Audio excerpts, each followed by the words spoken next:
long-term storage of data. And this is where you plunge your research data into a research data archive, and 10, 20 years down the line, someone figures out a new interesting way of using that. What you must know then is that this research data is still to be relied on. And if you can't be sure about that, then you're in trouble. So that's where we think we have some new frontiers for file center. So as far as I know, it is hard for ordinary people to ship large files. Something like 50 gigs, that works fine these days, but as soon as you come across 200 gigs, it is hard. And people do this in practice in production. My current largest file is like 200 gigs of gene-related data going from University in Noord-Holland-Boede to Berkeley. The alternative that these people have is shipping hard drives. That is not what they want to do. So that's one. The other one is the crypto thing. We're thinking transfer of health-related data, that type of problem space. And the third one we're thinking of is the timestamping, which we're unsure what it should do and what it can do, but we can see some interesting opportunities. So that's what I had to say about file sender. Any questions? I have 8 seconds left.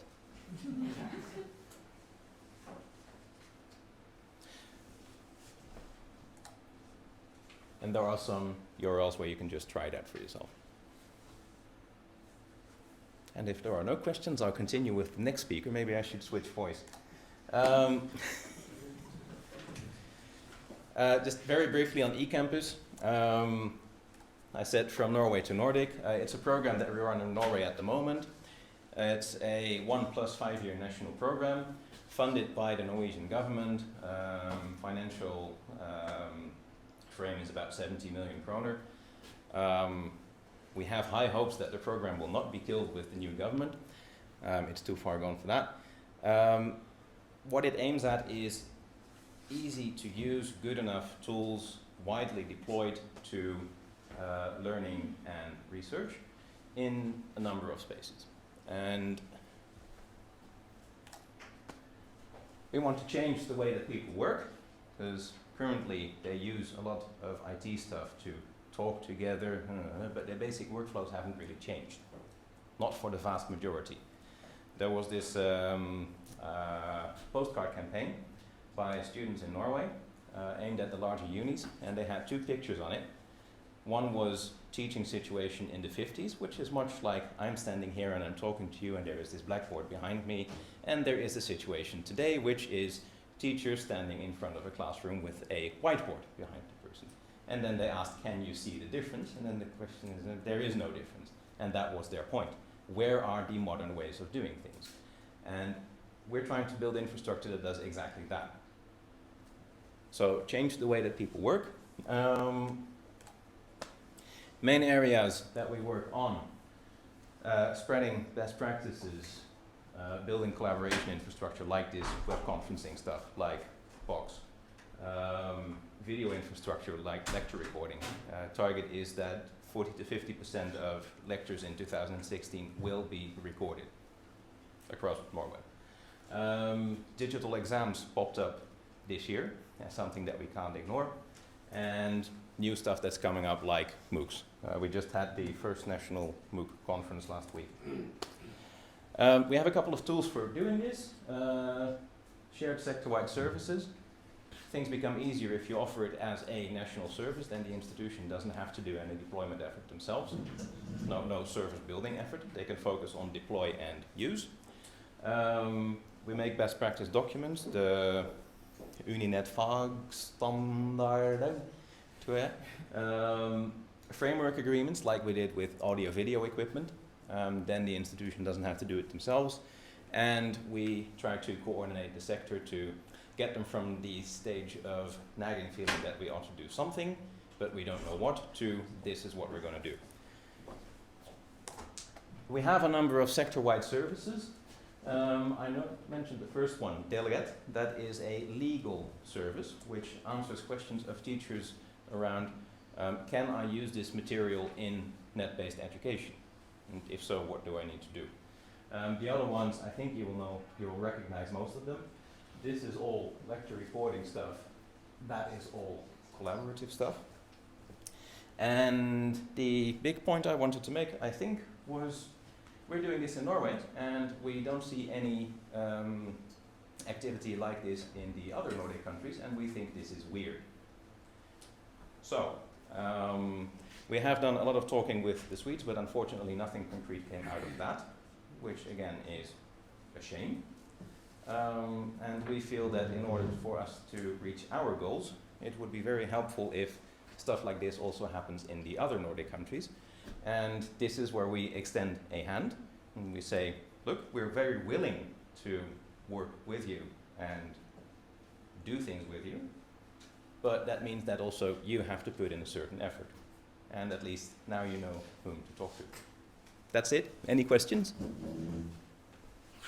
I have 49 seconds left. Most efficient. Thank you. Now you might think you're going to get lunch, but you aren't. Since we are a little bit ahead of schedule, we have decided to move the two first speakers of the next session to before lunch. So this is not the title of the next talk. This is the title of the next talk. One of those people that are able to make photons do strange things from DTU. Anna Manolo. Difficult to pronounce. Hello, everybody. So I'm coming from the other side. You're all managing networks and trying to make networks to make my life easier as a researcher.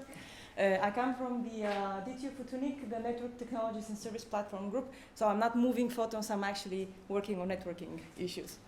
In our group, we do a lot of stuff, and among them, we stumbled upon an interesting topic on epidemic failures in transport networks. So we are not running networks, we are not making equipment, so we'd like to really pass this idea to you and hear what you have to say about it. Are we wasting our time, or is it just a research curiosity, or does it make sense for you guys to look into things like this?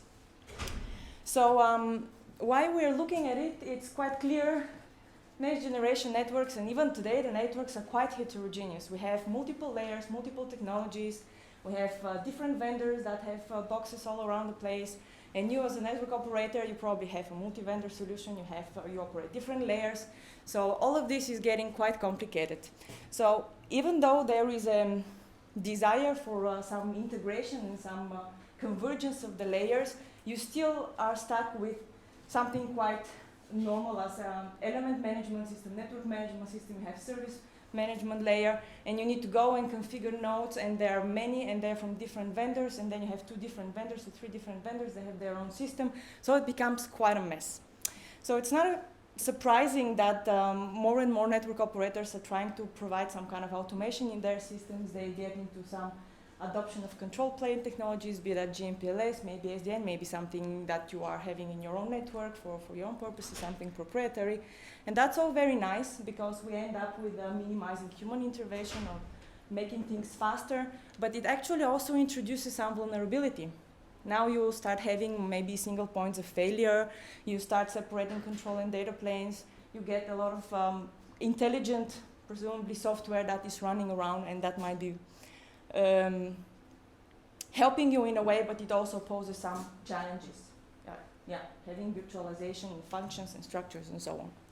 So this is kind of the background on which we decided to put these epidemic failures. And what are these epidemic failures? So basically, this comes from virology, when you have some sort of interconnected environment, like a network, and a certain behavior, so a certain fault or unwanted behavior that you never expected starts spreading around your network. I'm pretty sure everybody has heard about some kind of BGP misconfiguration that has brought down a network. It kind of happens. So it is very interesting to see, does this apply to actually transport networks, or like low layer networks, or only in IP networks, or does it apply to IP networks at all?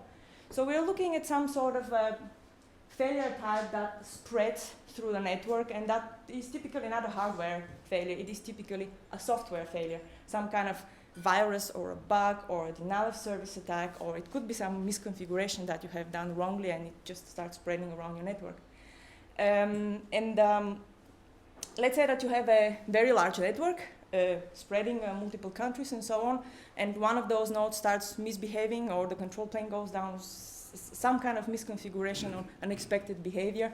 So its neighbors, they pick up this behavior because of some software bug, let's say, and then you start spreading all this all over the network, and at one point you probably end up with a portion of your network that you don't have access to, you cannot control, or you try to control, but it doesn't really react to whatever you're doing.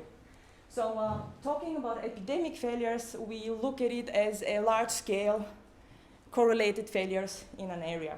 And our question to you is, okay, are we wasting our time? Do you as network operators consider that this is possible? Have you seen it? I mean, you operate the networks. Do you think this is possible? Or are we just academics that are dealing with strange stuff and looking at strange ideas that don't have practical implementation? And then if you do that, or if you don't that, we would really like to hear why or why not. And then also, what methods and policies do you apply today in order to handle large-scale failures? Do you have anything at all, or you just cross your fingers, hope for the best?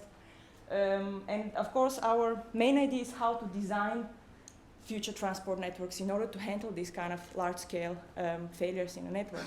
And since we are researchers, we do research, we have a lot of results that come up with our computers, and I'd like to share a couple of those with you.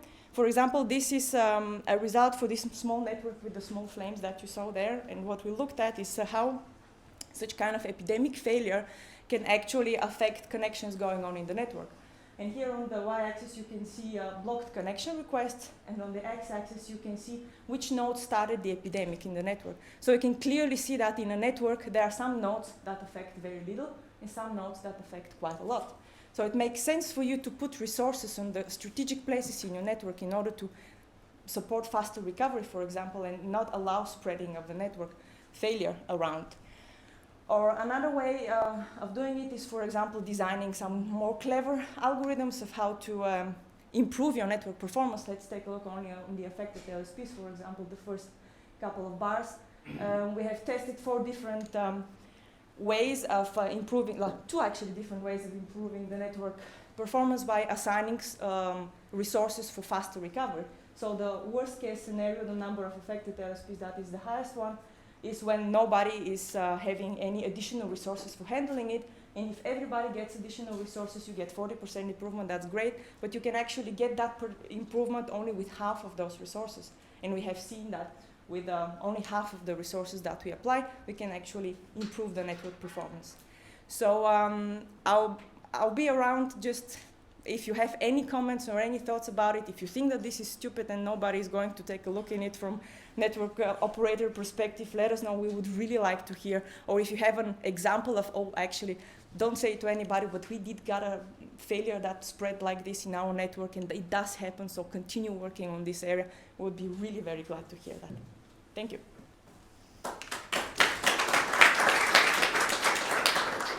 Thank you, too. Okay. That was a question to you. Yeah. More like. Somebody there's answering. Or asking. One of the things that I think is going to be really important is understanding how these failures can occur via multi-layer interference. Yeah. Right. We get these cascading failures where one layer fails and it causes virtual services in the overlay to fail, and it causes and it just scales up.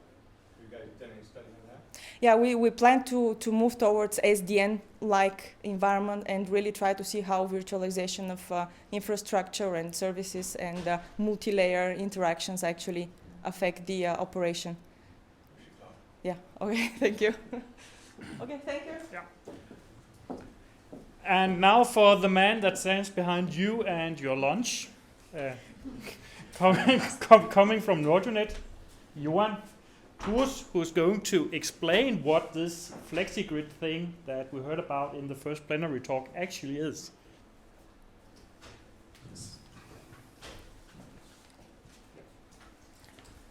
So hello, I will just to start with, I'm a PhD student, so in my research I'm working with elastic optical networks and FlexGrid or gridless networks. So I will try in 2 slides to resume these 2 concepts. So elastic optical networks, it's something that came in the last years as interest for research, mainly because It was foreseen that there would be a clash between the demanded capacity in core optical networks and the amount of capacity that we are able to supply.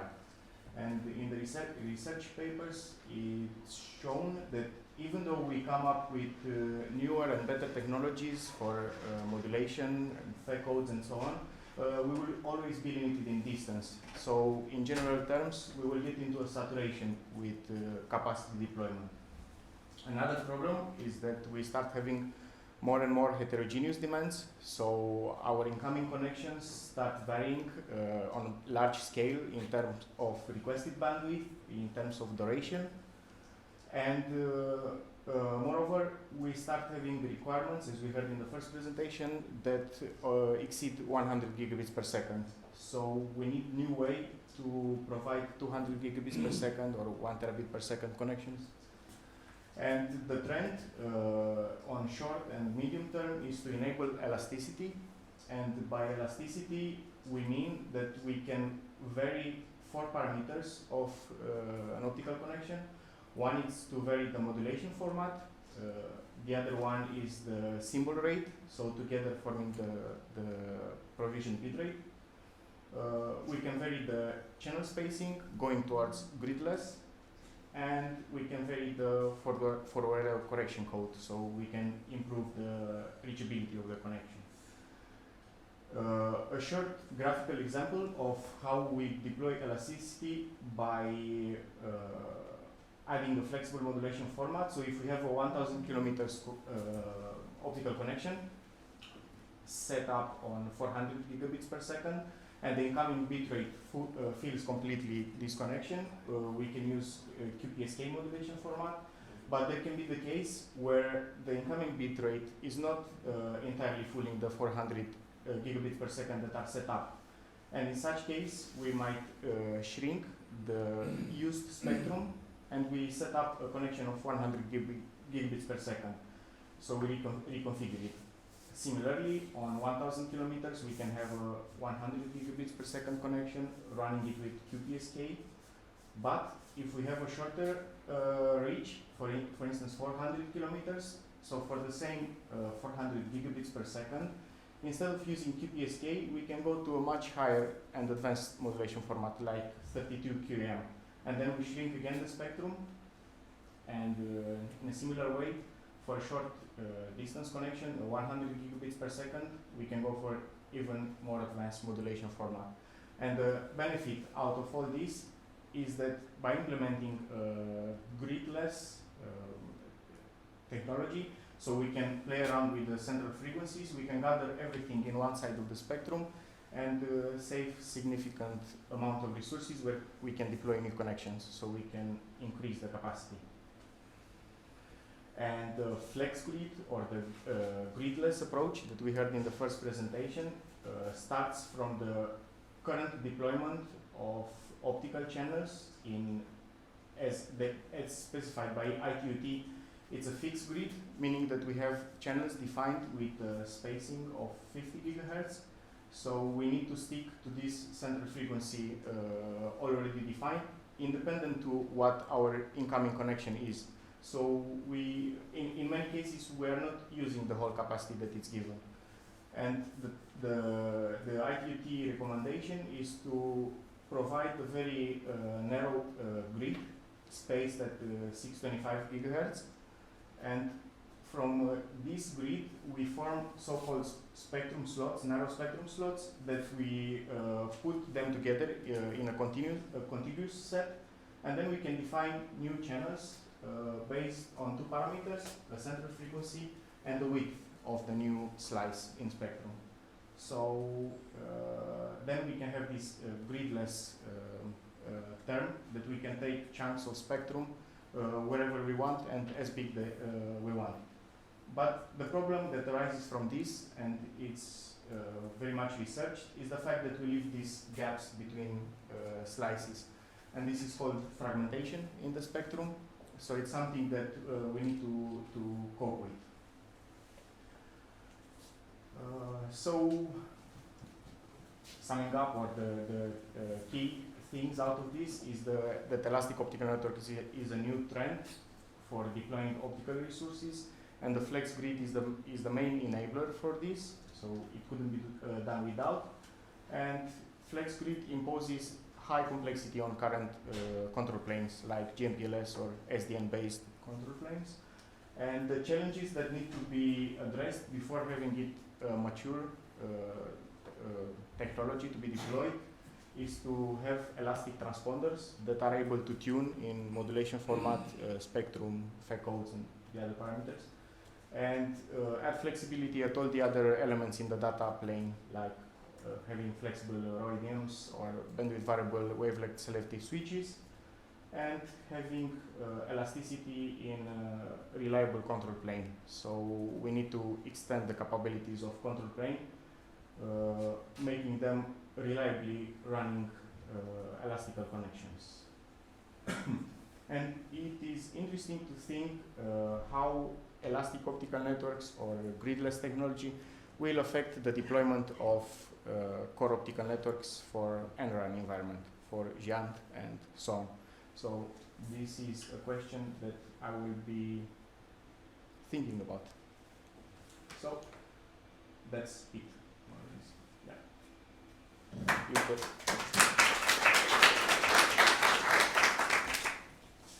Thank you, Yeah. all speakers. No need to rush for the lunch. It's served in 15 minutes, so you have time to mingle around until then. We rejoin here again at 1:15 for the next set of lightning talks. Very suitable for the weather we had this morning. Yeah, and lunch is down. We also had it yesterday down in the restaurant.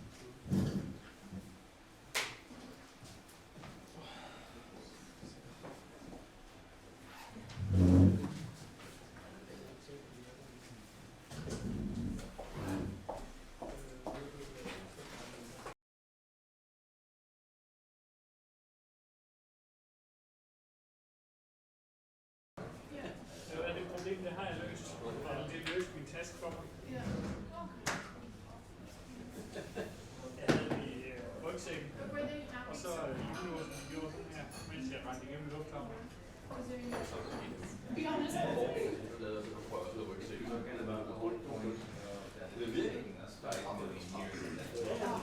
Det har for det her, du faldt den der MagSafe, det er kun for et kortummer. Det er faktisk helt trygt for os. Det er faktisk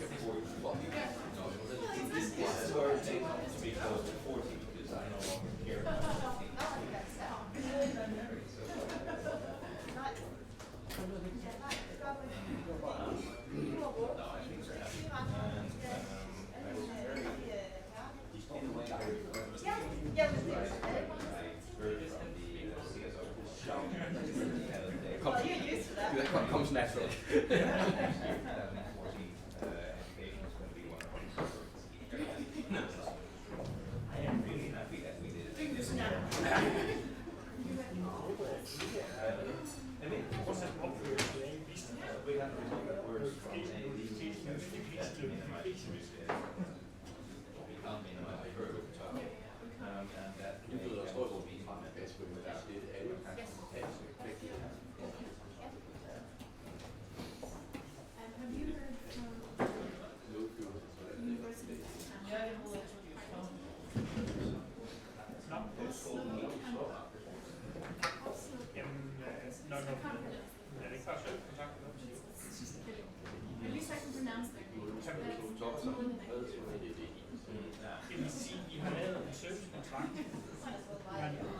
Man er bundet på, at man skal have sådan en kontrakt. Nej,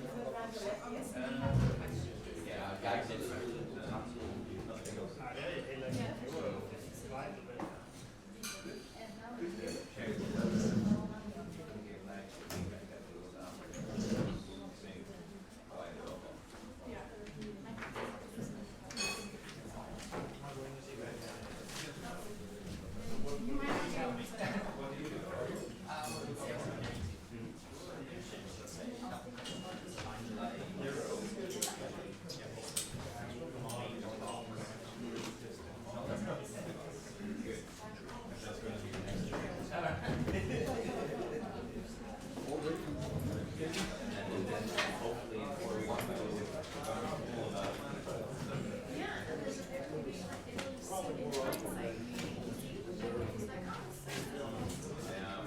So if you could all find your seats, it would be greatly appreciated.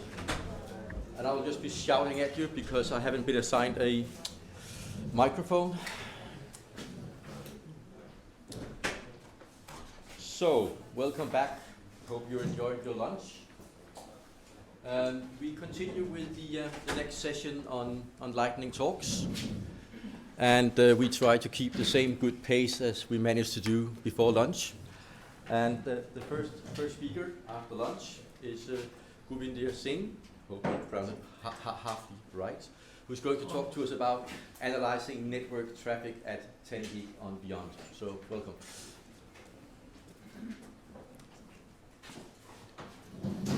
Hello everybody, I hope they can hear. Okay, good. Luckily it's just 5 minutes, so I don't need to fight with your sleeping brain. It's a good luck to later speakers. I will talk about today an actually project which we have running on Uninet. It's about analyzing the network traffic to find out what's inside the traffic, which application protocols are going on, and what's their spread is, which percentage of like HTTP is using, and things like that. So we have this project actually which have been running on earlier until last year. Everything was fine, and then we decided, okay, that because we had this access link on 1 GB to the institution, but then last year we planned to upgrade them to 10 GB link, and the architecture which we have been using was running on a normal 1U server, so it's a community hardware. So, and the single thread application, so it was nothing fancy. It just gets a packet, analyze it, and then run some deep packet inspection on it to find out which application protocol it is, and generate a flow record and see if then this flow record expired, send it to the collector using an IPFix protocol, and then you're done. So, and we had 3 collectors for whole sector. So everything was in order, and there was no much problem. So then when we actually start to upgrade it, we start to have a challenge actually, that is at 10 GB speed, if you have a really minimum packet size, you have 14 million packets per second coming in if you go for at 10 GB speed. So then the challenge for actually is the community hardware is able to capture all this and process it without dropping the packet in a considerable amount of packet drop or not. Then we look at this new shiny stuff which was going on called Telera.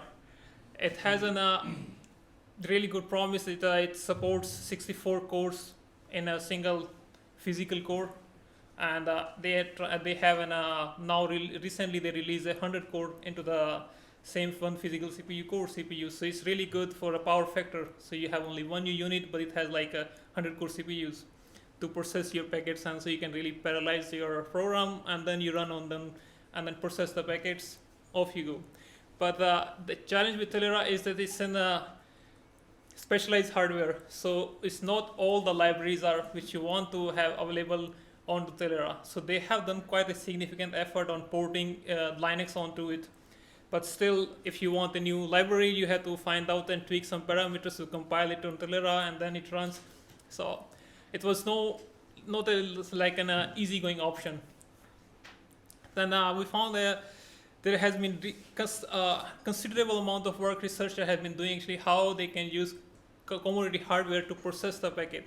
The challenge was that the network stack in the Linux kernel is not so good. It's actually you get the packet, you copy the packet, first the kernel copy the packet from the network driver to a kernel space, and then the user space program actually have to copy it to the memory space. It's actually a lot of copying going on there.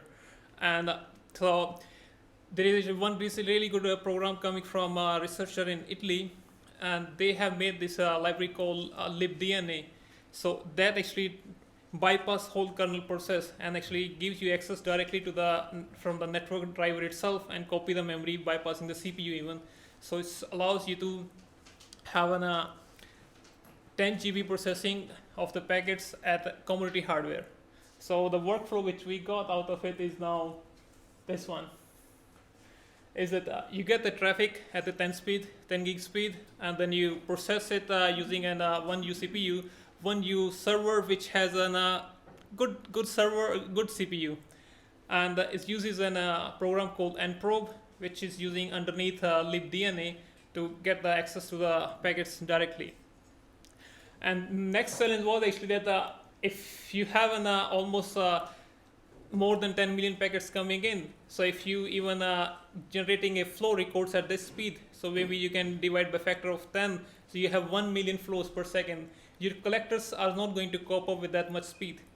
So if we have to have this service for whole sector, we need to have somehow make a method actually that we can do it at this speed. So the architectural decision which we took was that we're going to aggregate in memory at the collector itself, at the monitoring probe itself, and then export a aggregated flow record for a specific amount of time.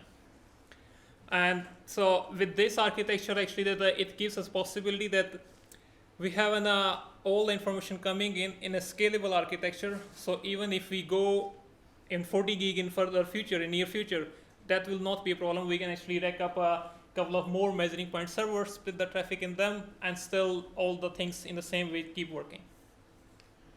And also we have after using this libDNA, the performance was so good that actually we have a lot of amount of processing power still left that we can run some more anomaly detection algorithms on the measuring probe itself to find out if there is any DOS attack or there is any suspicious activity going on. With that, I think it explains the architecture, and if you have any question. Yes? If you go around to scientific conferences right now, you see a lot of people who are working with GPUs to optimize that kind of scientific problems. Yeah. Have you considered using those, like NVIDIA stuff? They really, the thing is actually that they're really good for processing, but especially when it comes to network processing, you have a lot of packets coming back and forth. So the GPU is actually limited by the bus width, the bus capacity between CPU and the GPU. Yeah. So that's the one challenge why we didn't actually go with that path. Okay. One more question, Jerry? Are you time-stamping the packets when they arrive?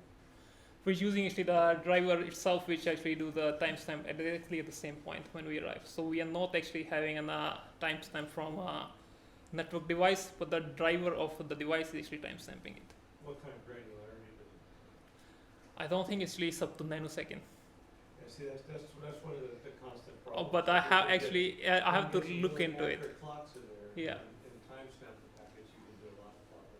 Yep. Thank you very much. Thank you. And the next speaker, when I go this one, the next speaker is actually Morten Beckevold, also from Uninet. He's going to talk about utilization of monitoring of delegated IPv4 blocks. So, please. Thank you. I'm going to start talking about NAV, which some of you probably have heard about. It's an open source network monitoring software that we have been developing in Norway for the past 14 years. And we enjoy deployment of more than 95% of universities and university colleges in Norway, which are using this for monitoring their network. One of the great things about NAV is that it knows which prefixes are being routed by your routers and which IP addresses are active in your network. And so we've been using this for quite some time now to collect information about how many people can actually access the IPv6 internet. We collect this and present this for the past 4.5 years, I think. And we use a quite hackish solution that involves producing text files that are downloaded every 24 hours or something like that. And we aggregate the information and publish it on our web pages. And this is set to become part of an upcoming IPv6 portal, which will contain information about and statistics for the ongoing migration towards IPv6 in Uninet. The thing is that there's also the issue of what are the driving factors of IPv6 migration. Going to IPv6 is good, and we have a limited amount of IPv4 addresses that we can still assign to our customers. So let's use this to also measure IPv4 depletion, which is one of the driving factors. One of the things that is a challenge here is we want to stop creating clever hacks for our tools. So we are trying to encourage building reusable APIs. So we are experimenting with building a RESTful API for nav, which will be part of the next release. And there's the other issue, which is that customers will gladly give us information about how they are deploying IPv6. This is something they can brag about. Look, we have a complete IPv6 deployment in our campus, but IPv4, not so much. I mean, why do you want to know how much we utilize the IPv4 address blocks you gave us? You might want them back, and we don't want to give them back. Ooh, that slide is broken. The API is still not live on our customers, but it's coming in the next version. But using more clever hacks, we pulled some preliminary numbers just to see what we can expect. And we see there are lots of sources for errors in the numbers. You can see it on the first one, rocketrange.no. They have, from us, they have been delegated 1,088 IPv4 addresses, and according to their nav installation, they are using 0 of these addresses. And this is basically because they actually don't use their nav installation very much. They're monitoring one single router, and that router is only routing RFC 1918 addresses. They're not monitoring the actual production routers. And we can't really force them to do that with their nav installation. Same thing you see with our own IP addresses. It says we have about 20,000 allocated for uninet.no. That number is probably not correct either, but you see an 8% utilization rate, which is wrong because these numbers are sourced from the wrong nav installation. We have multiple, and it selected the one that only looks at our local network.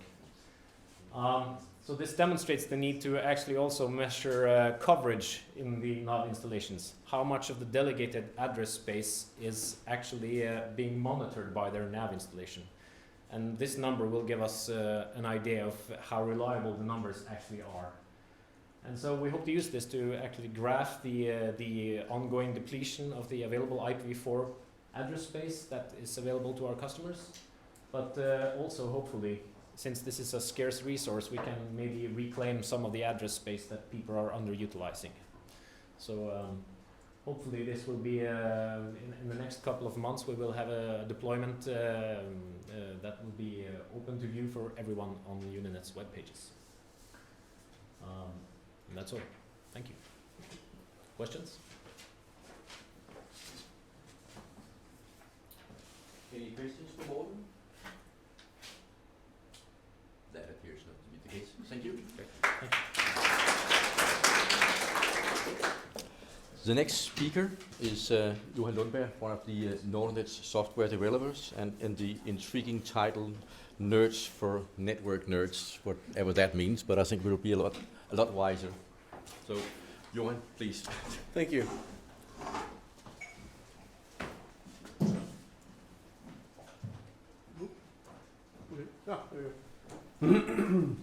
So, nerds. It stands for, I seem to be unable to remember this, it stands for Network Enterprise Resource Discovery System. I will take no questions regarding the name. You have to ask Fredrik Thulin down there, you heard him earlier, talking about Edge ID, because he's the father of the project. But I can talk to you what it actually does. This is the philosophy. You have a kind of, you have scripts, they're called producers, that go out on your network and collect information about your stuff. You put the files you gather or produce in a repository, and then you can use another script or something like that, a consumer, to actually do something cool with the data. Nordnet uses this today to feed our network inventory. Stockholm University, where Fredrik used to work, they used it to automatically create Nagios configuration. The nerds format is a JSON format. It's simple on the border of naive, but that's good.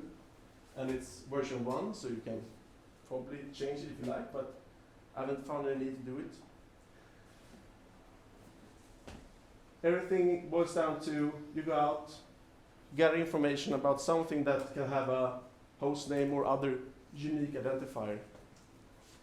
And then the actual script puts its data, whatever it may be, look at an example later, in the name of the producer, so you can find it. This is a very small example. It's from our ISIS Alcatel DCM network dump. So it's not really interesting, but yeah, it fit on the slide. So we can see that we have some kind of network element, and it has neighbors. That's good. Then you can make a graph. So why I'm telling this to you? I want help. I'm a nerd, but I'm not a network nerd. So I really need your help to figure out what information do we want to collect about our stuff, and what cool things can we do with it later. And I heard you talk about, I guess every our customer have their own network. We had a FunetDB, and Unet talking about the database, and I guess Dicus also, I heard rumors, they have some kind of database. So I guess it's an interest in collecting information. So I want you all to go, those interested, go to this GitHub repository and have a look at what the consumers and producers do. And, or just email me or talk to me here and see what we can figure out together. If you want to read more or less what I just said, you can go to the lowest, the URL at the bottom. So, any questions? Any questions for Johan right now? Otherwise, you can look him up in the break and tell him what it is you want to collect, and you can work it out. Thank you very much, Johan. So the next speaker is another Northern employee, Brian Mortensen, who was going to talk about his involvement and the on-demand networking services in DN3 Plus and DN3, I guess. Yeah, thank you. Yeah, so my name is Brian Mortensen. I have been working for Nordic almost 5 years, and I have to turn on mute or unmute. When I started working for Nordnet, sometimes when I had to do really practical work, we had to set up a layer 2 circuit going through the Nordnet domain. And that was fine. I mean, that's quite easy to do. What happened from time to time was that this connection was actually supposed to go to other inruns. And then that's when we saw a lot of problems. I mean, trying to debug to get the right configuration of the circuit, to make sure that it actually works, that you get the right bandwidth through, that everything is actually up to a certain standard. So I'll find the next slide here.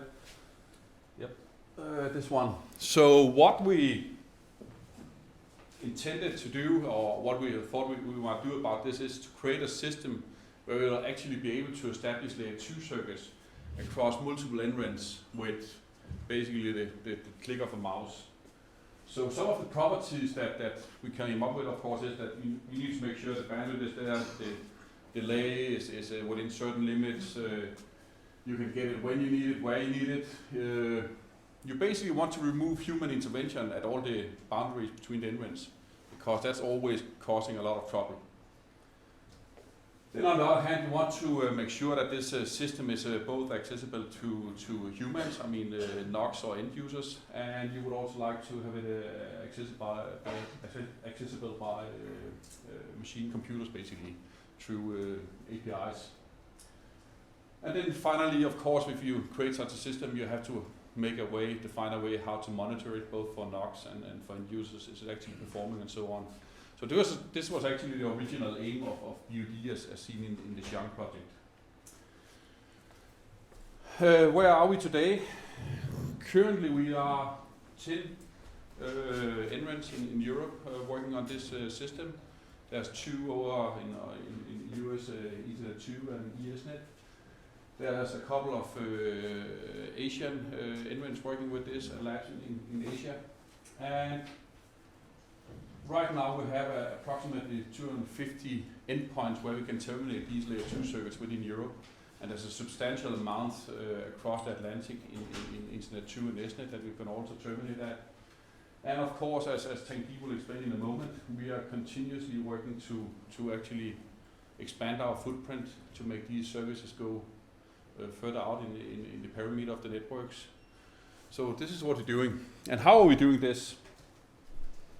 We are very keen on trying to work according to standardized approaches.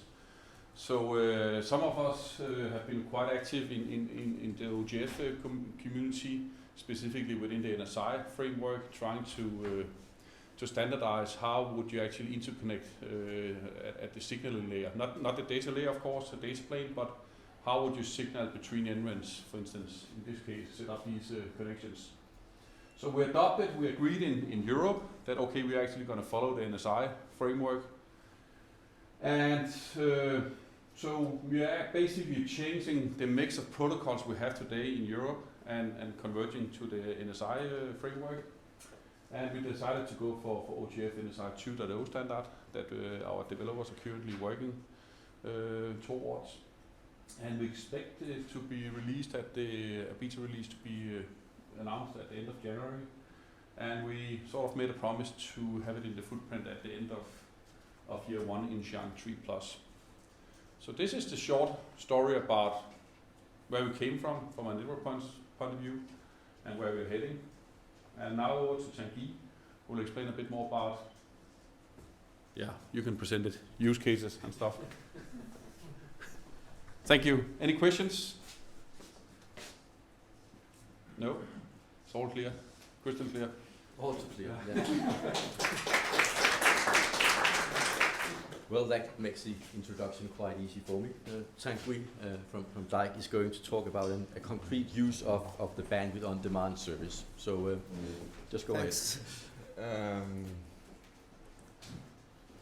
Yeah, it's going to be even shorter than 5 minutes because I was not sure Brian would present before or after me. So those were the properties that I'm not going to talk about bandwidth on demand, what it is, what it does. And the only thing maybe in that slide that's meaningful is like, for what? Who's using bandwidth on demand? And classically, because other networks have been using things that you can compare to bandwidth on demand, you have high energy physics that generates a lot of data that you need to transport somewhere. And instead of using hard drives, you can use bandwidth on demand. Then you have radio astronomy. And Dijk decided to participate in that. And what we have since an early phase is an access point to bandwidth on demand, to the Géant cloud that actually connects all the NRENs Brian was mentioning before.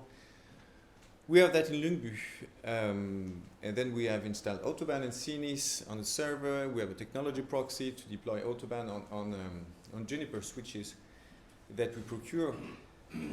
But there's one thing, if you think of bandwidth on demand in Denmark, there are no obvious use cases. There are no radio astronomers in Denmark, for example, and the people at the Niels Bohr Institute, they already have a connection. They don't really need bandwidth on demand. So before deploying bandwidth on demand, the idea is that it doesn't make sense to procure many Juniper switches if no one is going to use the service. That would be a bit embarrassing. So what we had to do was to contact some users, and the good news is that there are actually people in Denmark that fly with hard drives, and that when you come to them, they say, well, we'd like in any case to try out the service, and that's what we're going to do now. Because Dijk is now located at DTU, it was easy to contact on campus some users, people in the physics department. They do experiment with SLAC, Stanford.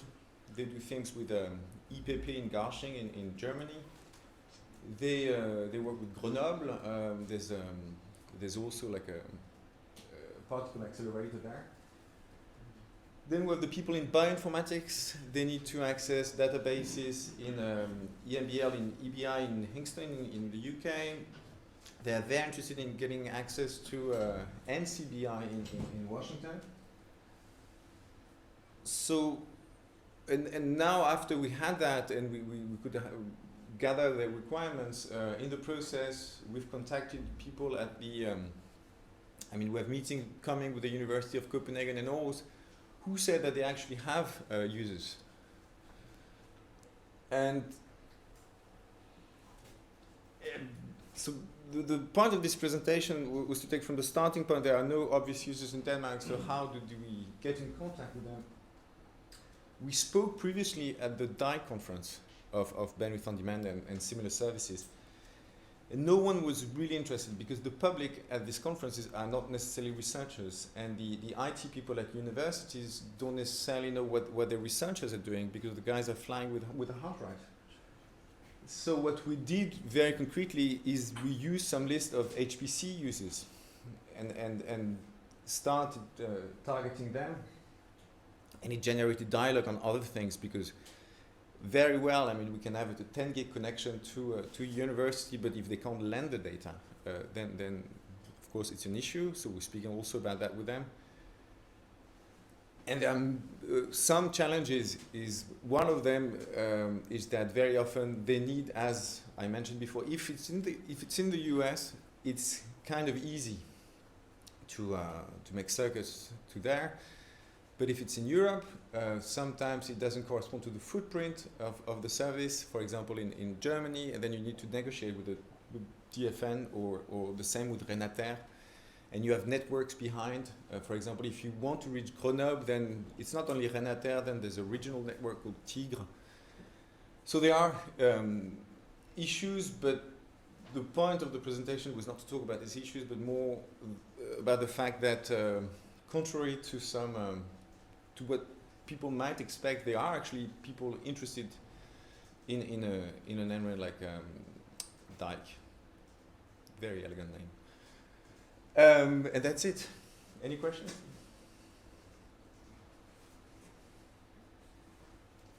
No. Thanks. Thank you. And next up is Magnus Bergerud again, this time on Sean's multi-point VPN. So go ahead, Magnus. Okay, thanks. So, yeah, this is a project in Sean 3+. That's about connecting islands of networks in different NRENs that wants to have some kind of private IP network.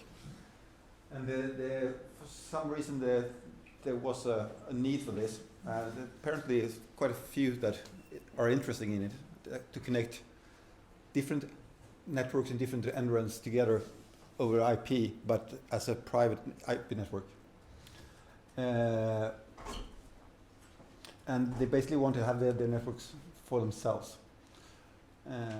So that was what we're trying to build. And the way to shove data today is basically a normal IP network. The site is connected to an NREN, and NREN is connected to Nordnet, Giant, or something else. And you use normal IP traffic. To be able to do VPNs on the existing infrastructure and the existing links is basically by enable MPLS use over multiple domains. So this is what we're trying to do. And there's two ways to do it. For a transit network for like Giant or for Nordnet, you can create a VPN inside your domain and basically use that VPN to shovel MPLS labels. You don't have to have it in your normal infrastructure or your normal table, your normal MPLS table. You basically do VPN with labels in it. Or if you have a network, you open up your MPLS network to your upstream. And that way you can do transport label packets between domains. And what you do is basically on your existing peering you have with the upstream, you enable MPLS and you enable BGP label unicast. So you advertise a prefix with a label instead of next hop. So you shoot if you want to reach this prefix add this, use this label. That's the only thing you advertise over your peer. And when you do that, so you advertise, in this case, you advertise your PE, the node where the VPN is connected. So it's only PEs that are advertised. You only advertise a host route with a label. So in this case, the PE in Funet knows which label to use to reach a PE in the PSNC. And then they basically make a tunnel in between. And when you have those tunnels in place, you basically have connectivity to each site using a label.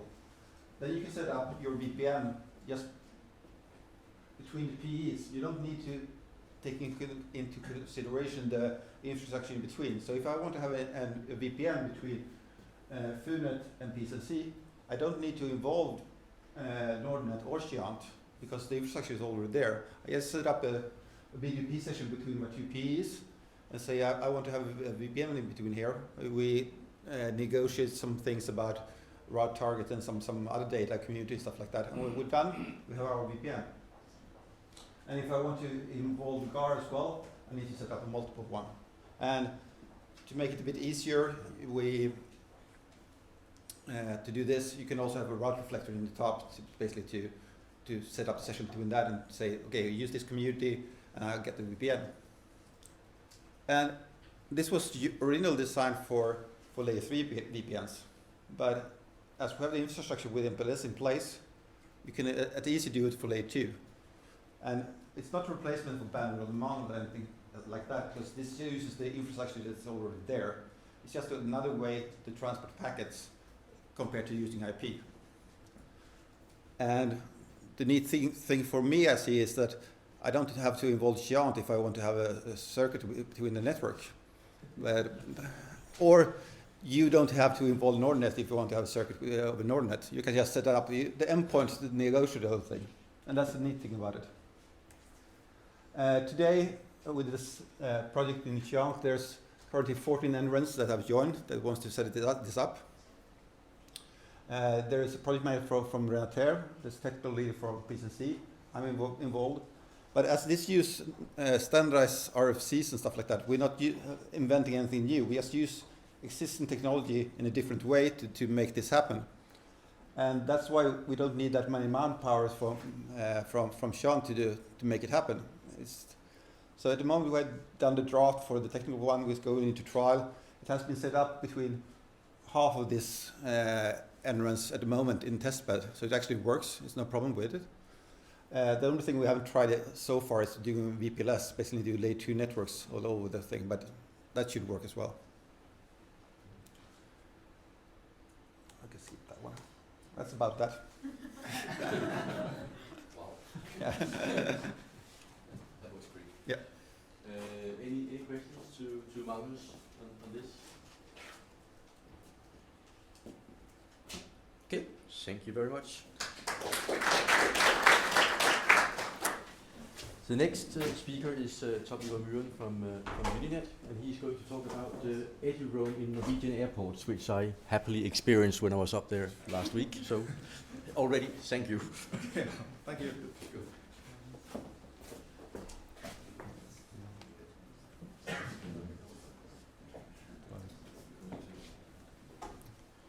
Yes, first of all, why did we want to do this edu-roam in the airports?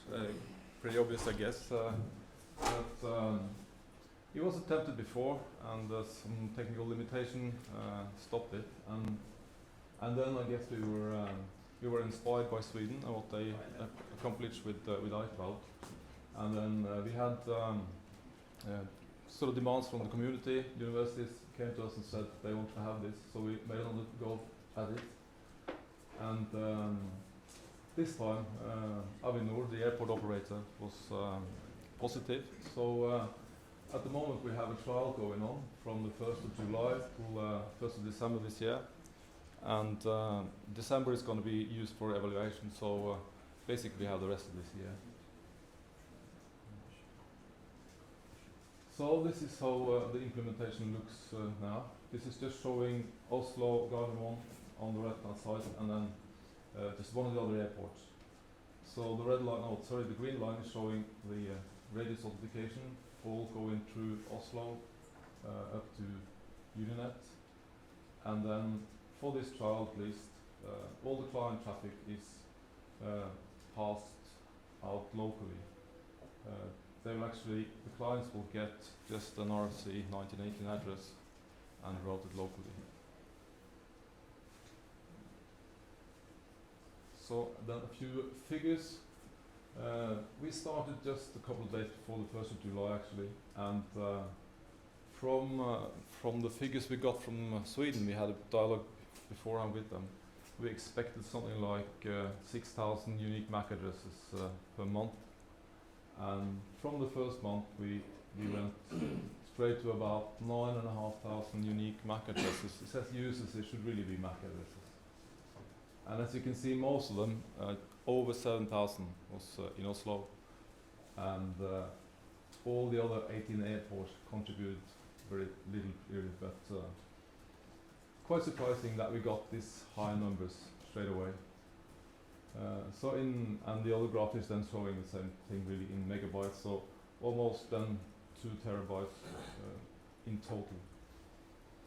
And then the costs for this, right now it's just a pilot, so it's not really a production thing, but when we get there, there's Avinor is charging an entry fee and a monthly rent for both the wide LAN, or the wireless LAN, and WAN connection.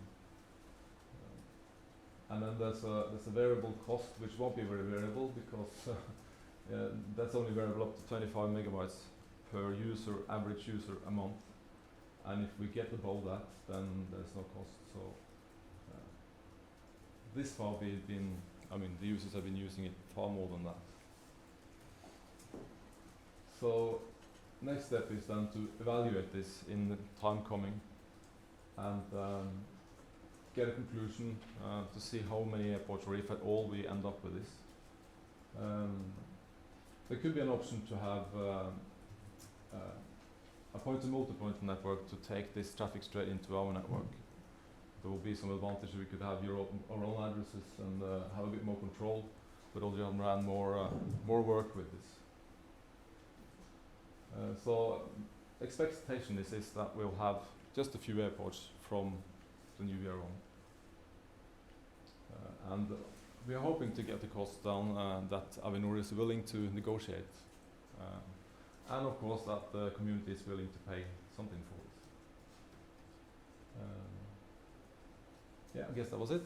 Any questions? What about IPv6?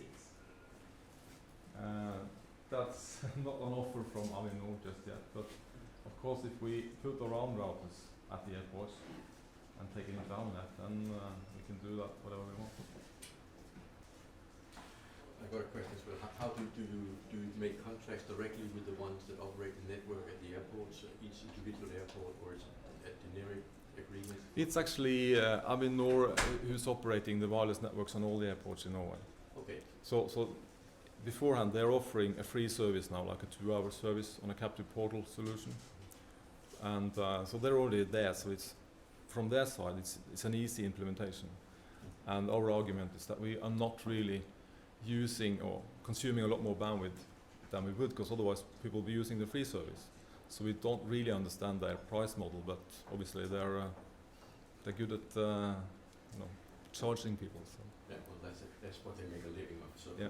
That's nice. Okay. Any other questions? Okay, thank you very much. And to continue on the same subject, really, this is Fredrik Petai from Nordnet. Will give an update about the implementation that was done in SUNET. It's a bit further down the line, and it's actually rolled out to a lot more locations. But Fredrik will give you an update on that. Yeah. So last year, I gave a short presentation about what SUNET was doing. SUNET did a tender last year to acquire or buy a Jerome off campus, and the cloud wireless provider, they won the contract. It was signed last year and rollout was starting the same time as we had the Nordnet conference in Oslo. So this is a picture of the network map where you find Edgeroam hotspots in Sweden nowadays. This was taken this week. You can go to meta.edgeroam.se and have a look at the map, or just look at your Edgeroam companion app to see where you can find Edgeroam. So the rollout with the cloud is basically done. It's still growing every month because they get new customers, new contracts and so on. I don't find those particular interest at the moment for students.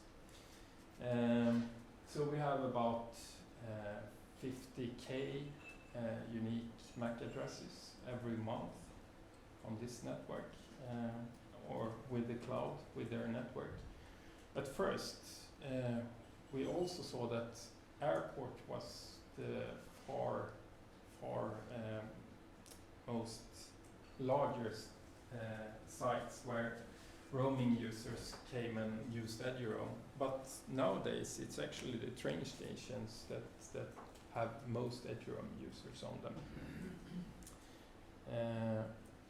Also, during the summer, we expected that the traffic would slow down or shrink, but this is from when we started measuring last year to today, and as you can see, it's a bit bumpy, but it's constantly growing, and the summer holiday didn't pass by noticed. Also, we didn't have IPv6 in the tender as a must, because then we wouldn't get any bidder. But today, or this week, we actually got the first IPv6 pilot. So in hopefully before Christmas, you will get the IPv6 whenever you go to a Swedish airport and use Edgeroam. What we learned also from this, I mean, it went pretty smooth, but the lesson learned from this tender procurement is that you should really have a good strategy how you pay out the money, because once you have paid them everything, the process slows down. But otherwise, we think the cloud did a good job. So what's up? What can we do for extending Edgeroam in Sweden even more? So the universities and the students, they said, yeah, now we get Edgeroam on the train stations and on some stations all over the platform, but usually just in the train station building. So what about the trains? So Sunet contacted the SE or the company that delivers Wi-Fi on the trains, and before the summer holidays this year, and we said that we agreed that we should have a pilot now after the summer holidays. Unfortunately, other plans come in the way, and they said that they couldn't continue with the pilot for reasons I can't discuss now. So that's on hold for now. But there are other people that are interested to join Edgeroam. So the county networks and so on, they heard about Edgeroam in Sweden and what Sunet was doing. So they said, couldn't we provide Edgeroam at the schools and so on? So there is currently a discussion going on there. But the Swami board, Walter was here before, he could talk more about it, but I think he left now. There's something called the Skolfederationen, skolfederationen.se, where you can, they have sort of similar ID federation set up, and they are currently adopting it to fit into Eduroam. So soon, I think we will have the schools, the first schools and so on, that will have Eduroam, providing Eduroam connectivity, and they are also, we had a meeting with one of the largest integrators of IDM software in Sweden, and they provide software for the counties and so on, and they are also planning to integrate Eduroam functionality into their IDMs. So soon, I guess, we will see the K-12 sector going into Eduroam in Sweden. So that's everything I had to say about the Eduroam deployment in Sunet in Sweden. Any questions? No? Okay, thank you. Thank you, everyone. I think all of the speakers has been very disciplined. Actually, a lot more than we expected, because I know when we did the planning for this, we were actually concerned that we would be able to stick within the time frame, and but we more than did so in actually both the lightning talk sessions today. So this basically means that you will have a nice long coffee break and time to build your social network even further. And we'll see you all back here at 3 o'clock again for the continued sessions. Thank you very much.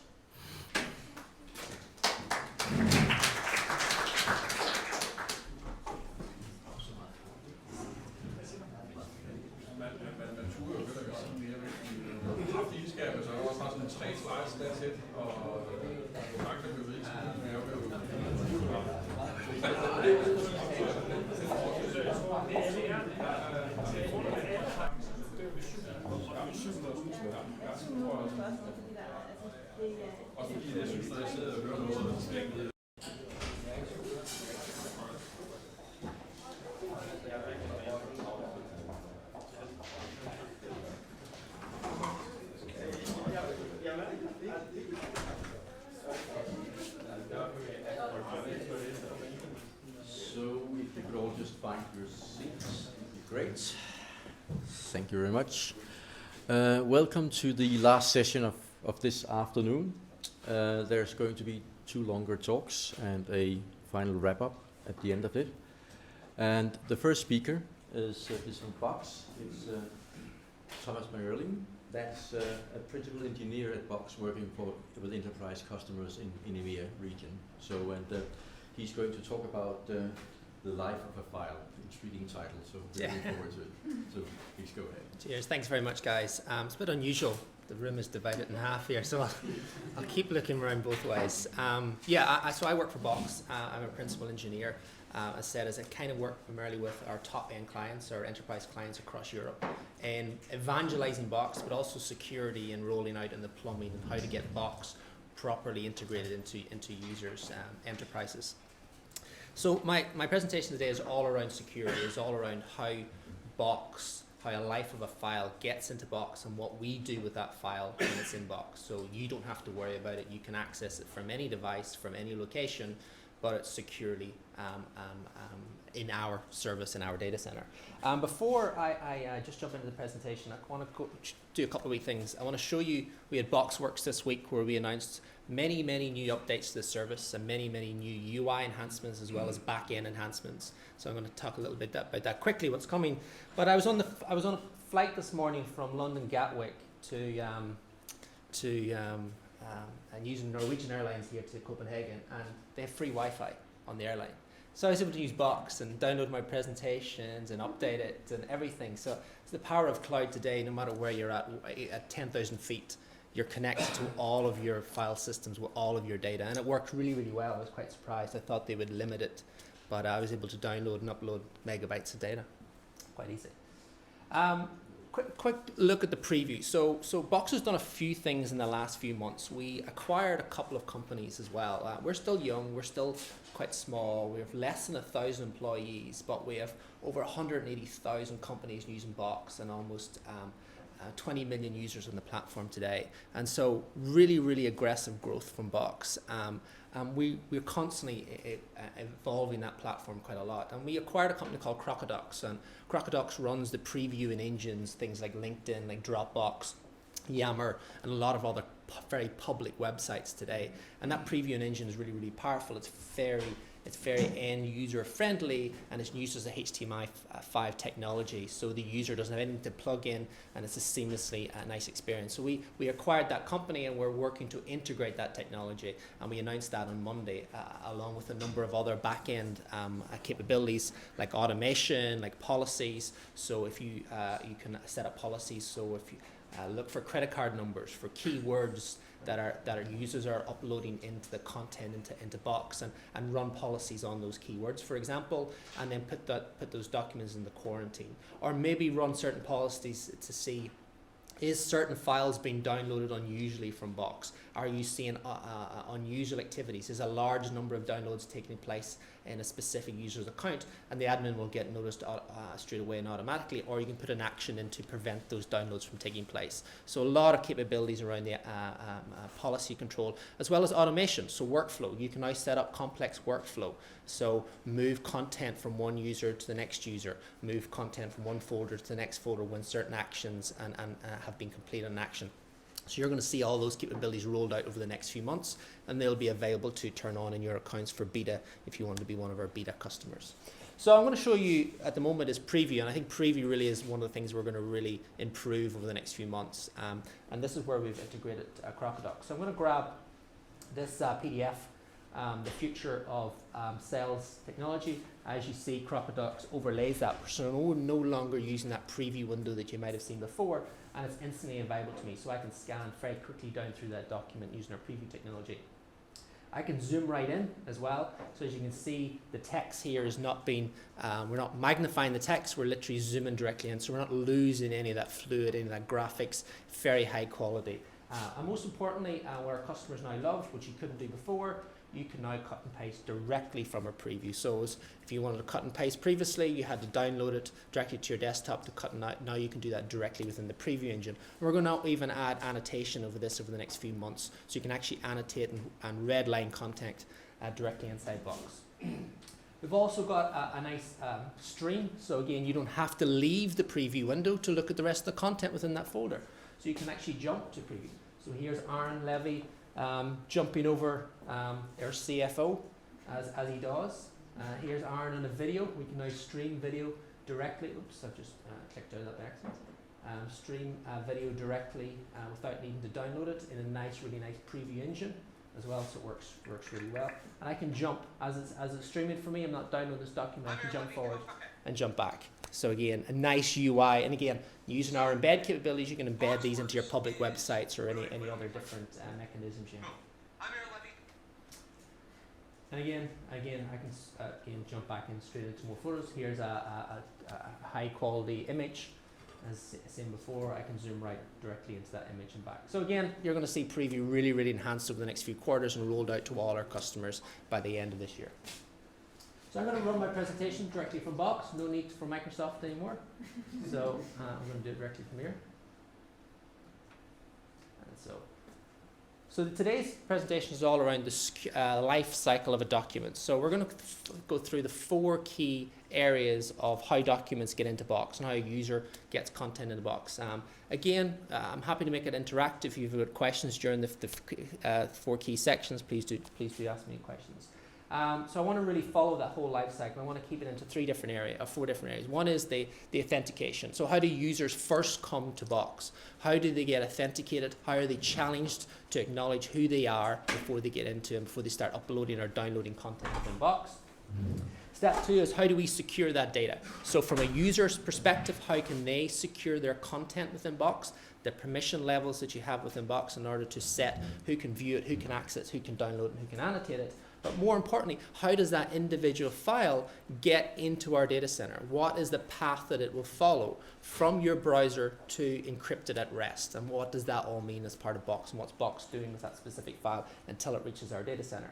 The second one is, when it's in our data center, what are we doing with the file? How are we doing disaster recovery with the file? How are we making it available, so instant previews, for example? What are we doing to encrypt that file at rest? So we'll talk a little bit about that as well. And how do you get instant access to that file, whether you're connecting it from a mobile device or a browser-based device, whether you're connecting it from Asia or Europe, what are we doing to make that file always instantly available to you?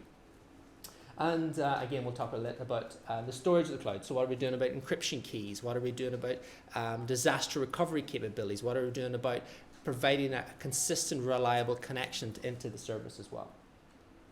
So before we actually upload the file, we have to talk about authentication. So there are a number of ways of authenticating users into Box. And when we talk about authentication, we're talking about corporate-based users where they have a Box organization, and you may have single sign-on set up for them or two-factor authentication, but you also need to think about the users who you're sharing content with outside of your organization, who are not a managed user, who you don't control. There are settings that you can place in front of those users that they must adhere to before they get access to your content, those guest-based users. And so there are three different areas to look into this. One is the passwords, the multi-factor authentication, and the single sign-on. So when we talk about password controls, there's a number of things we need to do with password controls. You can obviously set so these are for users who you're giving a unique username and password to. You are not authenticating them against your IDP or an LDAP directory or your cloud-based identity provider. You're giving them a username and password to authenticate. And we have a large proportion of our users who access Box in that specific way.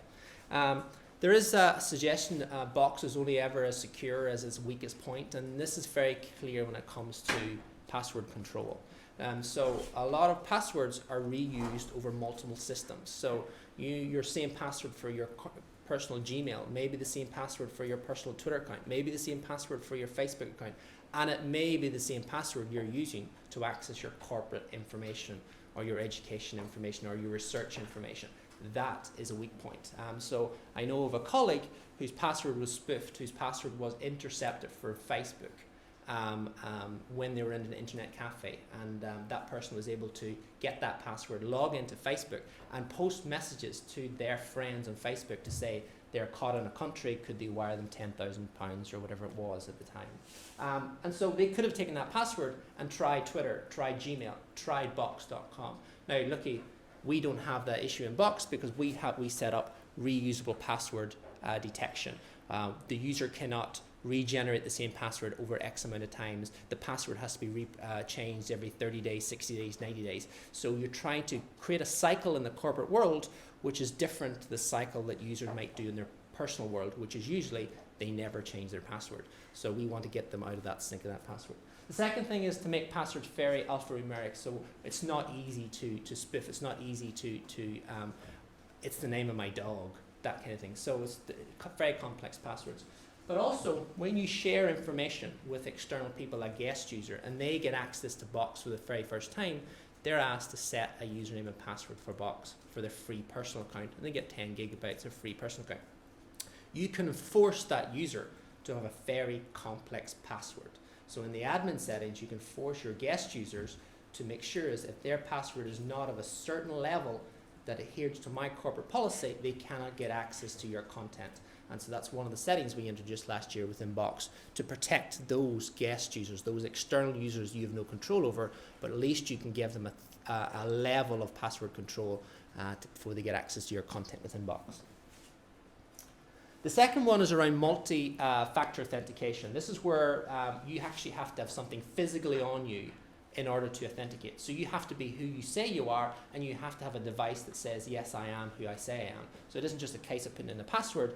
I have to bring out my mobile phone, I get a text message, and I have to put in that PIN. And that's what our two-factor authentication is. And our two-factor authentication is for unique password holders only. So it isn't integrated within the single sign-on solution. It is where you set a username and password in Box, but you all sign up for two-factor authentication. You put in your mobile number, and you must have your mobile phone with you, gets a text message every time you want to sign in, and you put that device. So you're challenging the user through a two-factor authentication model.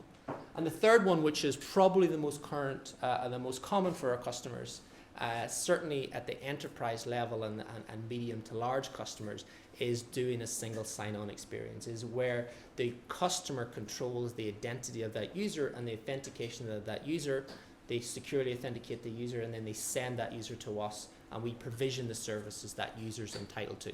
And we support a number of ways of doing this. We support SAML, so if you have any SAML-based 2.0 directory, whether it's Tivoli, whether it's Active Directory, whether it's Ping, we can support those directories. We have direct integration with Active Directory as well, and we also support a number of third-party identity providers. Companies like Okta, Ping, OneLogon, where they can have native integrations directly into your directory, but they can also do 2, 3, 4-factor authentication within their service as well. So a user logs on to Okta, Okta challenges the Active Directory as an example. They also force you to then put in a unique PIN, which is only available either through a text message, or maybe as Okta as an example, you have to have the Okta's mobile application on your iPhone or Android or Windows-based device. You get a 6-second refresh of a PIN number, and you have to put that in order to get challenged. So these are different ways in order to get users into Box securely.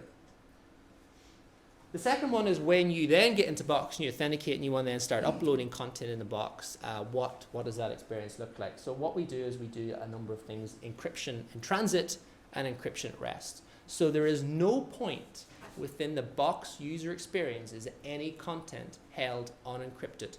From the moment the browser is that the user is authenticated within browser directly into where the data sits at rest within our service. The entire channel, that entire communication, that entire journey is encrypted end to end.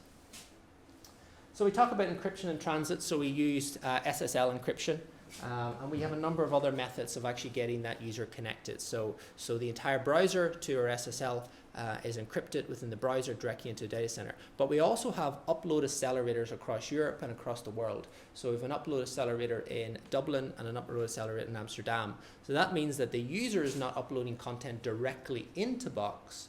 If they have the upload accelerator enabled within their account, they're uploading into that local points of presence, again encrypted directly into our service. And the second one there then is encryption at rest. So we use 256-bit encryption to encrypt everything at rest. Now there are a number of ways to encrypt content today. There's a number of discussions and debates around which is the more secure, and Box has gone for encrypting everything at rest at 256-bit encryption. It is what's known as key chain encryption. So every individual file is encrypted at rest with its own unique key. That key then is held on a separate server from the file itself. It's encrypted with the overall Box proprietary encryption key, and that proprietary encryption key is held completely separate from the key encryption store. So if you were to break into our data center, you were to bypass the guys with the guns and everything to get in, not only would you need to find the file in one of their servers, you would then have to go and find the encryption key server and retrieve the encryption key, and then retrieve the overall proprietary encryption key in order to decrypt both of the keys as well as your individual file to get access to it. So it's quite complex. We are looking at, sorry, question? Yeah, quick question. So say that again. The implication was there that it's encrypted, but Box has the keys to it ultimately? Absolutely. So the overall methodology is Box holds the encryption key. And as our proprietary encryption key is an encryption algorithm that we have created, we have built from scratch. But what we've done to intercept that slightly is created. It's not really, so the user's not holding his own key? Absolutely no. There is no individual customer key. A Box has the overall priority key. That priority key is actually refreshed on a regular interval. Right, but agencies could come to you and say, oh, we want to see what's in this guy's files. That's the big debate, and I believe you are the author of Prism, I heard, as of yesterday. But yes, that is the big debate at the moment in the media and across the world, is that these US-based centric solutions, who actually has access to that content. And Box has been very public.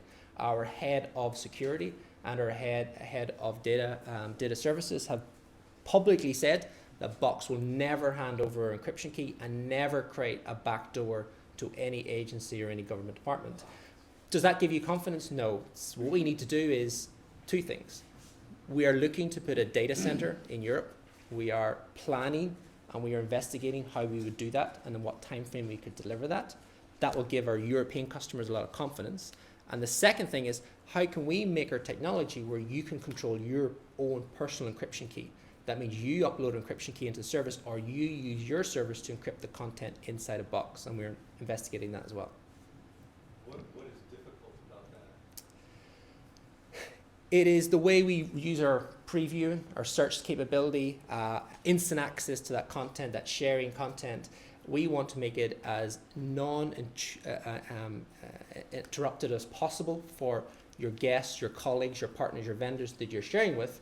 There shouldn't be an extra step, and there should be no delay. When I put up that PDF and hovering it, there should be no delay. We shouldn't need to go back to another region to decrypt content to bring it back. It makes sense for those types of information that are not, where privacy isn't a head priority, right? Yeah. But then there's other things where I would like to make sure that the data I'm storing on box is secure. Absolutely. I don't, giving you the key is the same as giving anybody else who wants the key. Right? Absolutely. And so, that's really, I would forego all the preview stuff. Yes. To have that confidence. And absolutely, and one of the other scenarios we're looking at is, how do we make sure that everything, these user features actually work, but you have the key and you control the key and access to that key. And another thing we're investigating at the moment is where you can put your service into our data center to run that key, and you outsource that to a third party to manage that on your behalf, so Box doesn't do that. And again, these are all things that we're all working at. So as Box grows and we see much, much larger customers coming to Box, so customers larger than the likes of Snyder and Procter & Gamble, and these companies, where they are storing really confidential, sensitive information and they want that level of control, these are the discussions we're having at the moment. And I think our priority first is our European customers. How do we solve that need? Do we put something locally in Europe? And that's what we're doing at the moment. So right now you don't have any facilities there locally? No, so we have three primary data centers, and I'll come on to this in a few moments. And I'll save that for the few moments. But yeah, so encryption is a big discussion. Just to end that specific part of the conversation, we have a high level of certification. So ISO 27001, SAS 70 Type 2 audit controlled, or the new replacement is SSAE 16. And we're also HIPAA and high-tech compliance. So the US has sanctioned Box as a storage facility for patient records in the healthcare industry within the US. And so that bar is extremely high, and Box has managed to reach that bar, and we want to push that bar even further. So we are pushing that further. We're going after certain accreditations in the financial fields like PCI DSS, for example. So when we have your data and you've encrypted it, there is the piece that you control is once you upload that data gets into our Box service, is encrypted within our Box service. There is the permission levels that you can put through that. So Box has those 7 levels of permission, that granular control. Who has editor access? Who has reader access? Who has previewer access? Where can you do audit reporting to see who previewed a document, who downloaded a document, what date and time they actually downloaded that document, from which IP address did they download that document, for which service did they use to actually download that document. All of that information is recorded and captured and available for you to report on as well. The second piece is what we do then with it is around that data control. How do we make sure that data is always available? We talk about things like backup, replication, retention, and then obviously destruction. When you delete it, is it really deleted from our service? So we talk about replication and backup. So we have 3 data centers where the Box is run. It's run out of 2 primary data centers in the US. These are mirrored of each other. They're instant replications of each other. They can run at 100% of capacity, each one of them. So if we lose one data center, it will automatically fail over to its sister data center. So instant availability for end users. Well, we strive to have 3 nines SLA. In fact, internally, we're heading towards 5 nines, 6 nines internally as our own internal challenge to make Box available to all of our customers. Should we hit a disaster where we lose our 2 primary sister data centers, where both of them go offline, we're entirely backed up to a backup data center, which is held in the Las Vegas SuperNAP data center. the Switch SuperNAP data center. I don't know if you are aware of it. It's the famous Enron data center. It's said to be the most secure data center in the world. There is guys with guns running around Las Vegas controlling that data center. But a lot of companies, a lot of banking companies and airline companies, things have their backup operations in that Switch data center. And it's there as a backup, and it can run at 100% capacity as well. So everything that we do within the 2 primary data centers is automatically backed up and replicated into that third data center, should we lose that wall. And then we're also backing up the entire Box environment up to a public cloud infrastructure without the encryption keys. So should we need to recover Box completely, then we have an entire backup for whatever reason we need to recover Box from that cloud infrastructure. Public key, our key encryption technology or in a key store is not held in that backup cloud facility. So again, if you were able to download that data store, there's nothing you can do with that data. It is complete garbage. Retention policies as well. So customers own the retention policies. Box has unlimited storage, and it has lifetime storage as well. So depending on the subscription type you have, again, you can just use Box as a complete endless storage for your organization. Just put up terabytes and terabytes of content. Don't worry about the retention of that data. Box is not going to delete it. It's there. You have an endless supply of storage space. Should you want to put in retention policies, those retention policies are set for you. So you can obviously delete content, but you can also put things in to prevent content being deleted. But more importantly for customers, prevent your users from forcefully removing content from Box. So we've got a number of trash capabilities where you can enable trash, where users can actually delete things from trash, and also prevent users from our admins actually deleting or purging trash. So trash can become a compliance hold for your organization as well. The second thing is around data destruction. Should you delete something from data from Box, there is a process in order for that to be deleted. It isn't instantly deleted from Box. There is a 14-day period where you can request Box to actually retrieve that data for you. So if you do accidentally delete something, you can log a support request, and we can recover that data for you. After we go over that 14-day period, it then gets deleted from our 2 primary data centers, and then there is an instance within our backup data center. After 30 days, then gets deleted, and then we also delete any filed indicators to that specific file. And the 60 days is the big cutoff point. After 60 days, that file is permanently deleted from the system. It's unrecoverable. And so if you get into a scenario where you need to recover content, whatever that content may be, then you should be considering the trash enabling trash to prevent users from forcefully removing content and being able to actually retrieve content from trash. And then from our data centers, again, we've talked about this, security, resilience, and availability. These are hardened data centers. They have redundancy power outlets, so we don't rely on one individual power to providing the lighting and heating to the data centers. We have multiple redundant power into the data center, as well as multiple redundant ISPs. So again, we have agreements that we're using multiple backbone connectors, multiple ISP connectors into those data centers to make them available and live at all times as well. Environmental controls, again, they are situated in a number of different areas.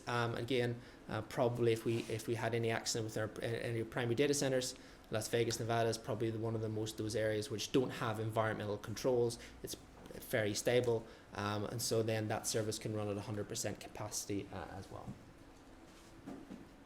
And again, as you can see on this, from physical security, 24-hour security, monitoring, gates, guards, access control, Box itself runs that operation. Box runs those servers, Box runs those cages, Box runs and controls all of the software updates and the administration of all of the servers within there's no third party actually running the Box service, and we are deployed within managed data centers, but none of those managed data centers have control over any of the Box service itself. Application architecture, we have no single point of failure in the architecture as well. So if we do have outages in any specific part of the application or any particular service, the Box service can continue to run. We're not relying on any specific application or server application running that. We're using a number of methods in order to keep the Box service running from our own proprietary built hardware. So we are building our own hardware from a number of different providers. So we're taking infrastructure from some of the top-end providers, but we're also building our own key infrastructure in order to run that service as well. And all our applications, our key storage applications, are proprietary built box applications, and we're using both hard disk and remote access disk as well. And so that's the 4 key steps that we've got your file is. So securely authenticating that user coming into the environment, securely uploading that file through the network channel, either that's directly into Box, through one of our points of service, through our upload accelerator, or through the public network that we use, Akamai, to maintain a reliable, consistent connections to the Box service. When we get the data, it's encrypted at rest using our key file encryption algorithms and storage. So again, no individual file is set unencrypted within our service, and if you did get access to that file, you still had to find the actual key in order to decrypt that individual file within our service. And finally, then we have the full disaster recoveries and availability built into the service. So should we have an outage, should we have a disaster, or should we need to upgrade any part of the environment, we can fail over to that sister data center and keep the Box available uptime guaranteed constantly as part of Box. But then the other thing to think about is where you're accessing Box from. So we have a number of features that we added last year around mobile security and device pinning. And so who within your employee base, who within your user base can actually access Box, and which device can they actually access Box from? And so a number of our customers had worries about when you have these peripheral of tablets, and most people now have 3 or 4 mobile devices, whether it's a laptop, whether it's an iPhone, whether it's an Android tablet. There is this concern about you're leaving yourself connected in these multiple different devices, and these devices are lying around. So Box now has native MDM capabilities built directly into Box. So you can pin Box down to specific devices that our customers provide their employees, or maybe you have a bring your own device strategy for your population. You allow your students and your research to actually bring their devices, but how do you lock them down so they only can access their content on one specific device? That's the device they have them on at that specific time. That means if they want to log on to 2 devices, they must log out of one before they can actually log on to the other device. So we've got native device pinning built directly in the Box, as well as the option to remotely wipe and destroy those Box instances. So if you're on a mobile device, Box is locked. Any content you download is locked into the Box container on the mobile device, and that means if that mobile device is ever lost or compromised, you can remotely kill that device or remotely wipe that device, Box container on that device. And of course, we also integrate with a number of the MDM solutions, whether it's Mobile Iron or Good Technology or AirWatch. So if those, you can actually manage the overall device, but actually manage Box as well. So actually deploy Box to those users that need to actually run Box on them. So we have our Box app on the Good platform, as well as the Mobile Iron platform and AirWatch platform as well. And so mobile devices is something you need to consider as well. Where is the data leakage prevention from those devices? So again, as I mentioned, Box has the capability to encrypt all the contents in that device. We're using the hardware accelerators on iOS and Android devices and Windows 8 mobile devices today to actually encrypt the contents. If a user does not have a device pin set on those devices, Box will not store any content on those devices. So when the user logs out of Box or kills the Box app, all the content in that Box app is then removed. So the user logs back into again, Box will download all that content. If you have a device pin, then we will encrypt offline storage any content within the Box app, and you can actually set the user to actually put in there the device pin when they actually access their Box app as well. One thing to think about is with iOS, there is no access to devices are held in a silo environment. It's slightly different with Android-based devices. Androids do allow you to use SD cards or remote storage card facilities. And so if you take data and move it into an SD card, it's lost or stolen, there is that risk within the SD card. You don't have that in iOS or mobile or Windows Mobile today. And again, with Windows Mobile 8, we want to be ahead of the curve. We want to be on every single ecosystem there is. So Box plays in the BlackBerry and Windows Mobile 7, 5, and 8, as well as Android and iOS. And we want to make the Box app available whenever these platforms are refreshed or upgraded. And so we will be pushing out brand new updates to Android and Windows Mobile in the next few weeks, and we have a brand new version of iOS coming in the next few months. That's based on our recent acquisition of Folders, which was a French company. That's again a whole new experience, integrating the Crocodux HTML5 preview engine I showed you before, integrating that directly within the iOS app and delivering that to end users. So with iOS today, their previewing technology makes use of the iOS previewing technology. So it means documents are actually downloaded into that container. With the new HTML5 Folders iOS app, that means that you never need to download content within an iOS device to actually preview it. It will be previewed directly from our service.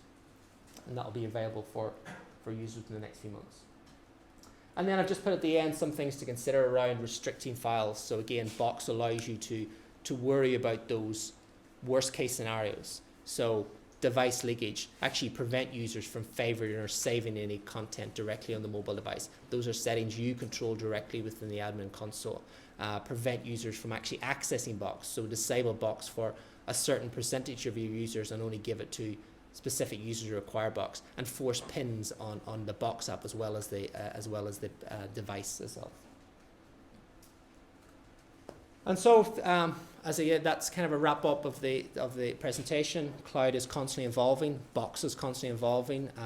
As you've seen over the last few days, if you hadn't picked up some of the press releases that Box have done, as well as some of the media and analysts who have given us some reviews coming out of BoxWorks, we have a very aggressive time frame of new features and capabilities and upgrades coming in Box over the next few months, whether it comes to back-end policies and automation, or whether it's front-end user enhancements to make the usability of Box more simple, but also much more secure.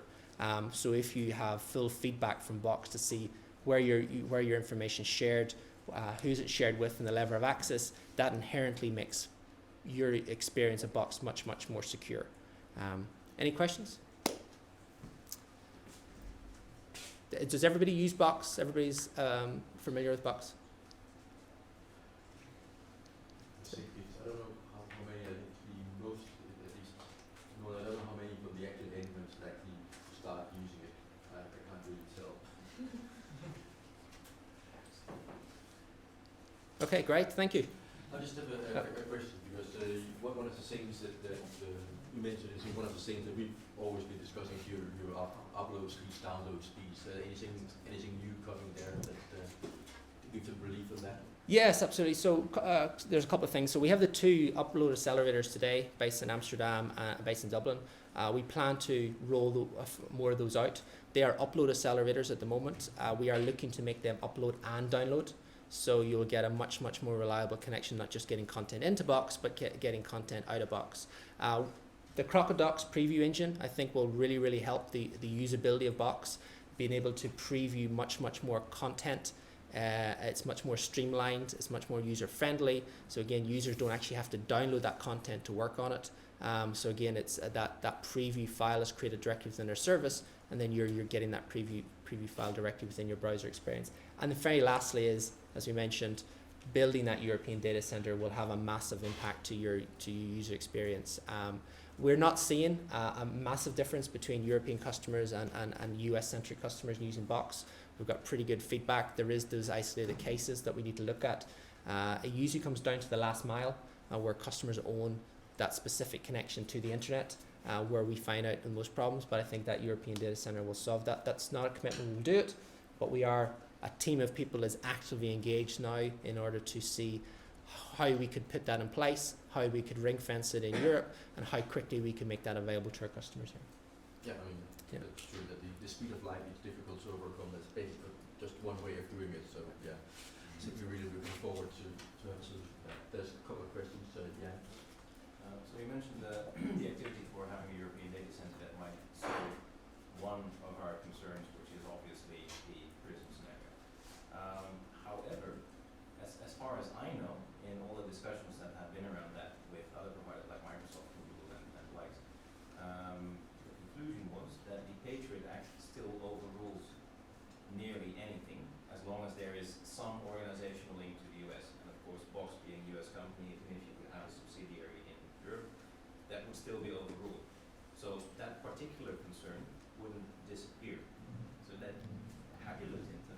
Yeah, so it's a good question. It's probably people way above my pay grade to drill down in that specific question and specifically around the legal of it.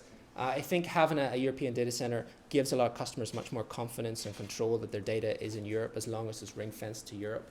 I think we are all, Microsoft, Google, IBM, Box, all these companies are all US incorporated companies. And so they're all, as you said, they're absolutely held to US corporate law.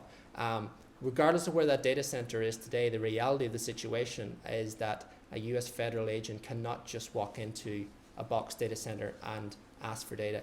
They still have to go to the jurisdiction of the owner of that content, and they still have to go to a European court, and they have to subpoena that customer in order to, or that court in order to get access to your data. They could do that without your knowledge. They can do that today if that data center was held by a Copenhagen IT services holding data on your behalf. It still has to go there. But it's where, how do you give users confidence and companies confidence about the data and what we're doing around protecting it? Does that, again, it's a real legality question. It says who has actually the legal jurisdiction and whether you believe US Marshals don't just walk into data centers in the world, or whether they follow the process, and that's another discussion.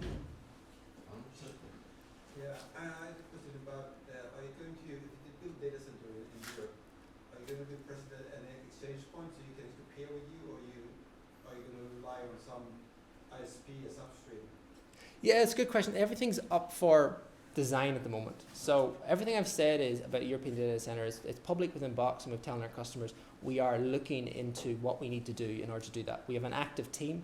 We have a project manager and a chief architect focused on doing this. But that's not a commitment Box will ever do anything, and Box will actually put that data center. That also applies to your cash flow, the speeding up cache every day. Absolutely. I don't know if we see them behind networks that we can't peer with, and that's kind of unfortunate. Yeah, absolutely. I think what we'll do sooner rather than the data center is improve those local accelerators and get them to do upload and download, as well as do more of them around the globe, more of them in Europe, more of them around the globe, and where can we place them which has most impact across our customers in specific regions. So that's probably priority number one.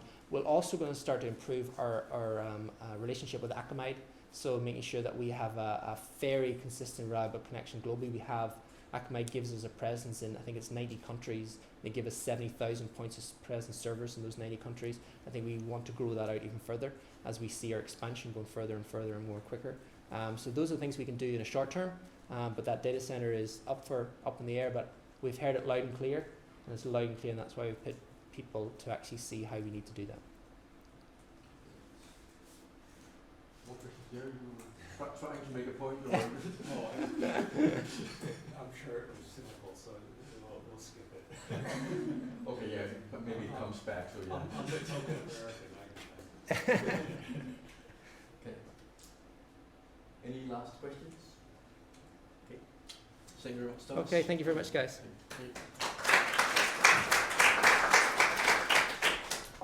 So we're on to the next speaker. Mr.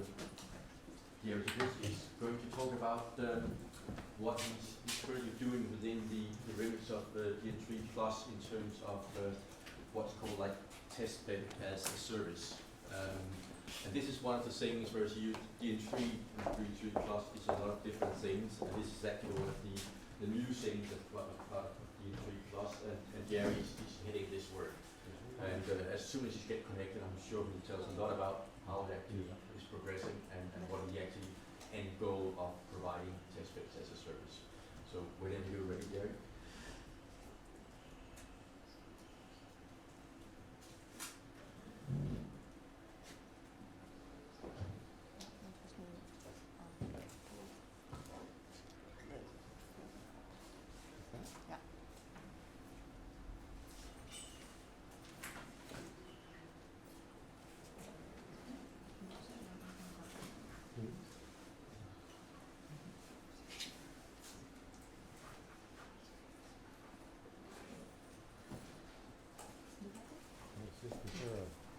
Laser pointer on here?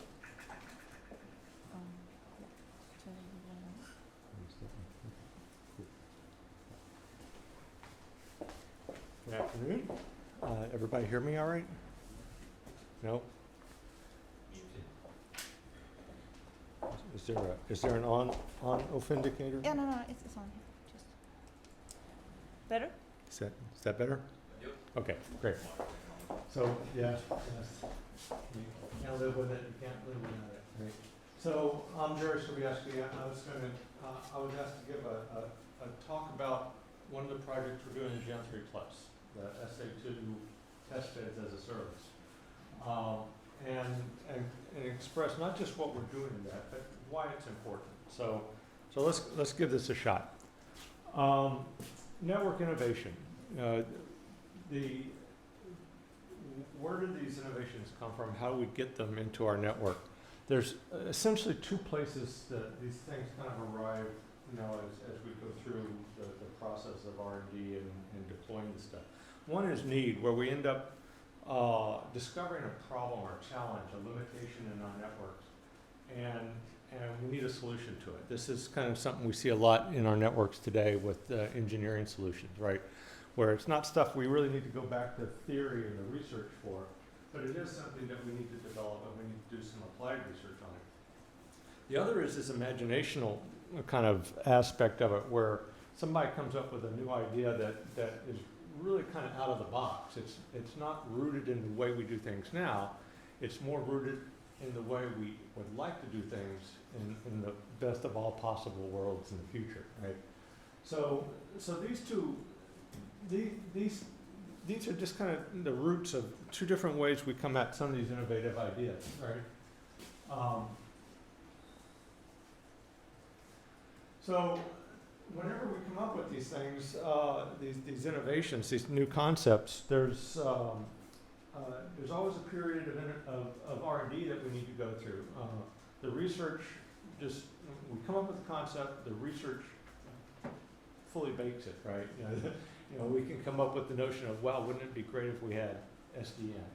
But then there's a lot of work that has to go into that says, right, how does this actually work in the real world?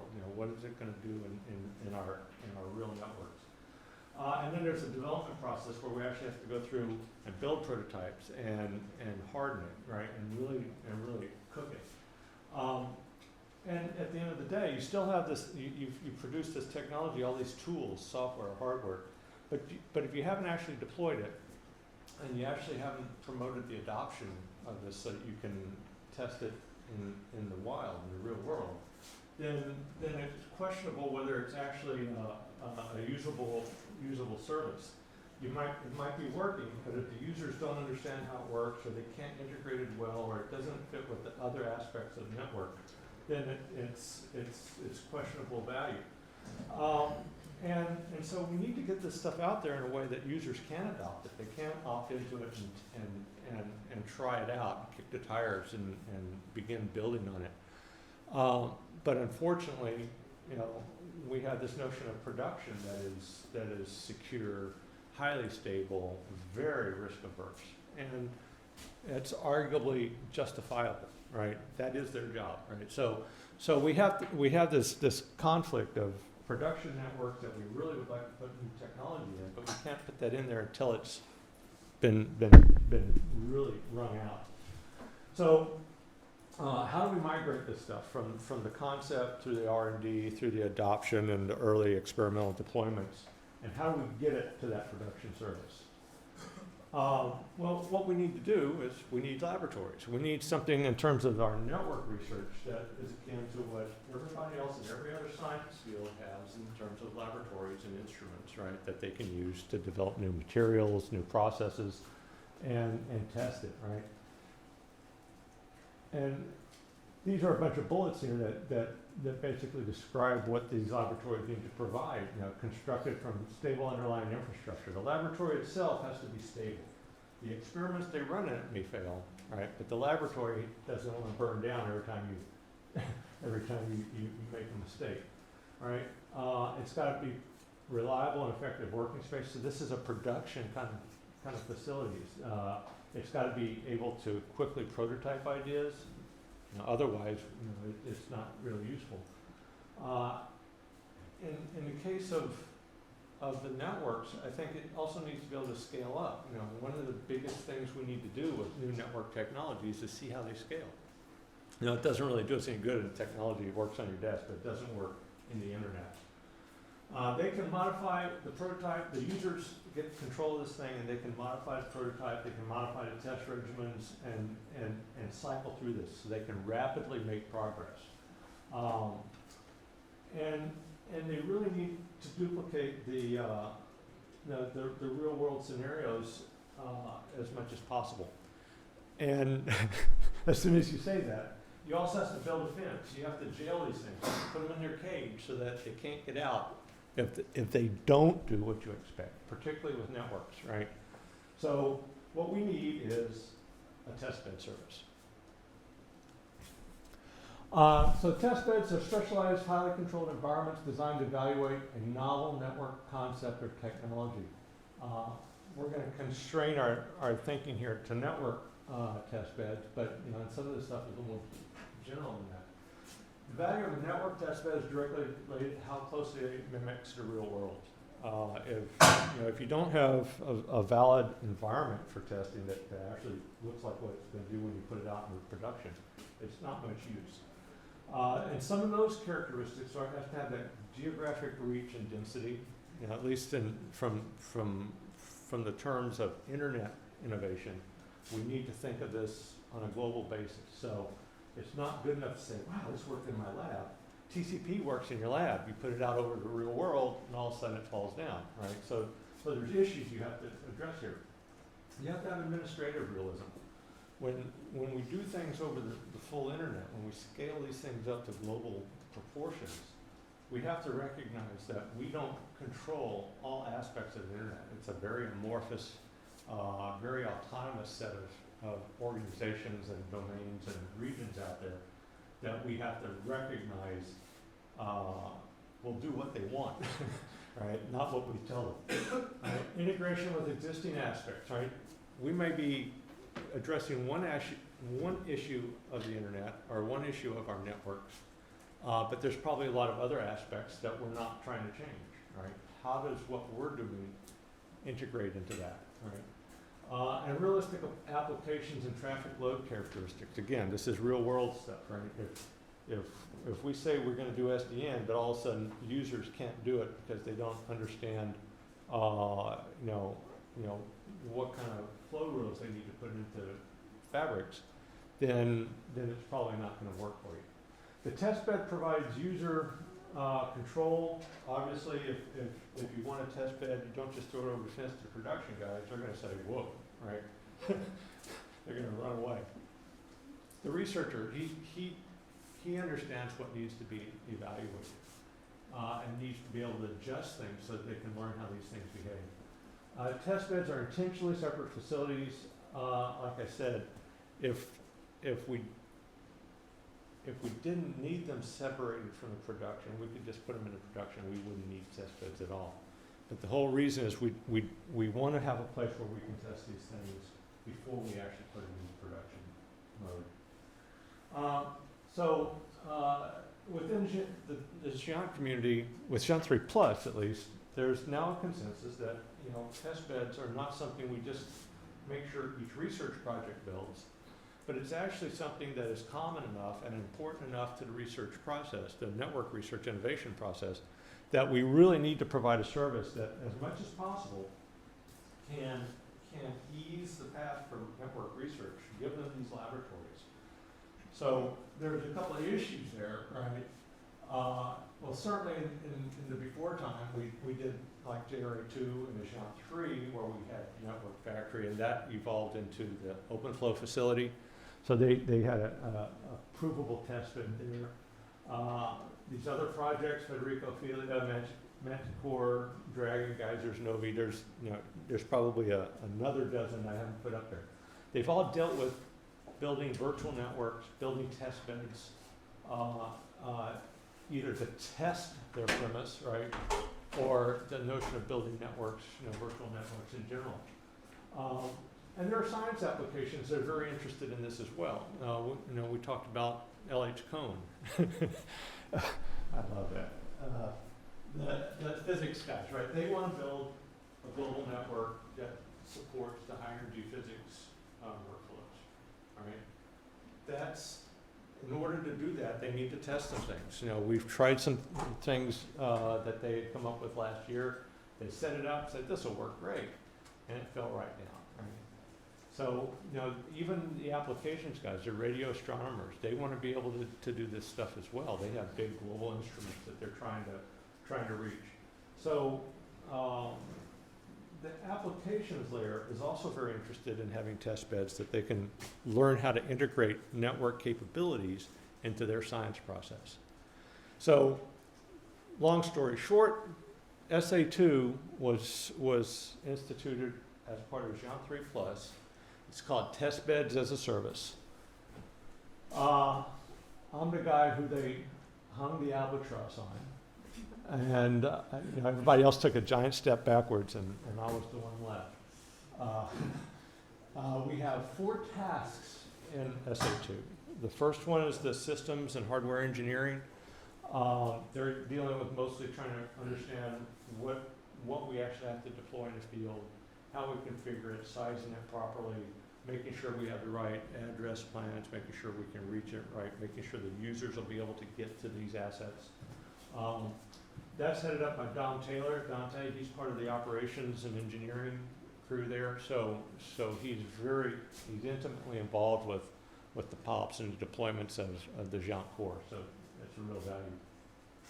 Task 2 is the software development. It's led by Blase Peterzak at PSNC. Now, the software development is building all the software that's going to make all these virtualization work. We're trying to use software that's existent where we can, but we're finding out that a lot of this software is very specialized. It sounds glorious, but you know, once you get outside of its target purpose, all of a sudden it's got severe limitations. You know, you want virtual machines? Yeah, we have software that can give you virtual machines, good hypervisors, right? But as soon as you want to start linking these virtual machines together, you have really crappy virtual switches, right? Right, and the interfaces are poor. They're not really designed for this, right? So we have to do software development. It's going to be an iterative process long term. So Blase is heading that crew up. There's a service management task. Peter Zegedy from Terena in Amsterdam, he's in charge of that. This is going to be the aspect of the service where once it's fielded, Peter's going to make sure we're sizing it properly. We have enough resources out there, that we have processes to get users authorized to use it, that we're setting all that up properly. He's monitoring the operational aspects. If we have a problem, we have an operations crew, and then we have T3 that will catch any second level, third level kind of subject matter experts. And then we have multi-domain interoperability. This one's, the 4th task is, well, if we take the first 3, we build something in Jean core, and we have this service, now people can use it. All right, the next step is to see if we can stamp that out in other network domains. You know, quite frankly, the NRENs, the Jean NRENs would be the first next target, right? But beyond that, we're going to have to start going beyond the Jean community altogether, and then we're going to enter into this process of really understanding how folks in Japan do it, how folks in the U.S. do it. You know, there's a lot of activity in this area. So that multi-domain, interdomain interoperability thing is going to be a giant step to the second version of this. That'll heat up a lot in the spring of 2014. Okay, SA2 is going to deliver 2 key test beds capabilities. One is what we call the dynamic packet test beds. I've got a lot of detail on that. The other is this dark fiber test bed, and I have a little bit more on that at the end. The dark fiber test bed is based on some fiber that came out of service from Jean 3 that's not used, but we still have a contract for it. So we put it up and said, can anybody use this?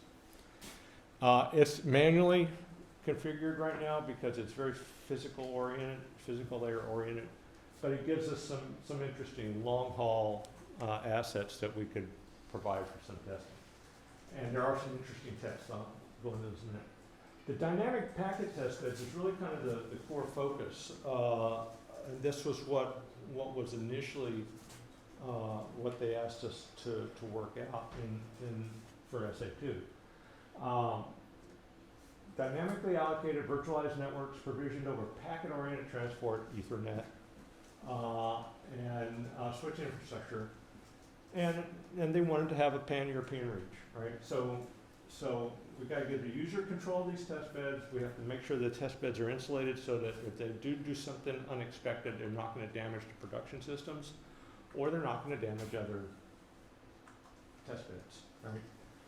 Flexible network topologies, right? We need to be able to morph these things. You know, the user's going to start out with some simple test bed. He's going to say, oh, that worked. Okay, now I want to add 10 more nodes, right? Or now I need to add a router node or a couple of router nodes that are running OSPF. So this process of research is not something that's static. You know, I know what I need before I do all the research. I learn what I need as I go. So the test beds have to grow along with the research process, right? Extensible to support novel hardware. This is important. We don't know what all kind of research somebody's going to dream up. So the model has to be able to incorporate these things in some sort of fairly general, fairly extensible fashion. So for instance, if somebody wants to put OpenFlow hardware into this testbed service, we can virtualize that OpenFlow hardware, we can put it into a resource database, and then users can go ask for OpenFlow switching fabrics. They can put some parameters into how they want it sized, and we can provide that to them, and it'll be part of their testbed.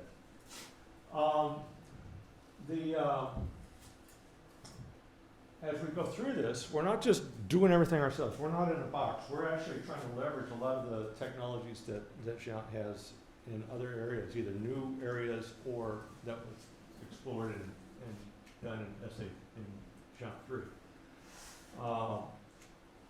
Of course, the core engineering operations guys, those technologies are critical to us. We can't do this unless we have a good, IP-based service out there.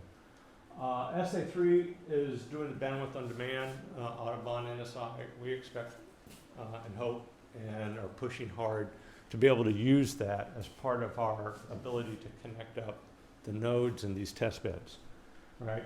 Within the SA2 service, we can probably do a lot of that stuff without ever having to go outside the service. But as soon as we want to go to another NRIN, we really don't want to have to reinvent this process of stitching together circuits. That's so 90s, right? We're past that, right? We have technology that can do that for us. Let's employ it. SA3 is deploying it.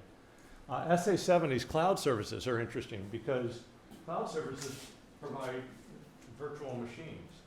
SA2 is only going to have maybe a couple dozen servers total out there, so we're not going to have a lot of virtual machines to throw around at this.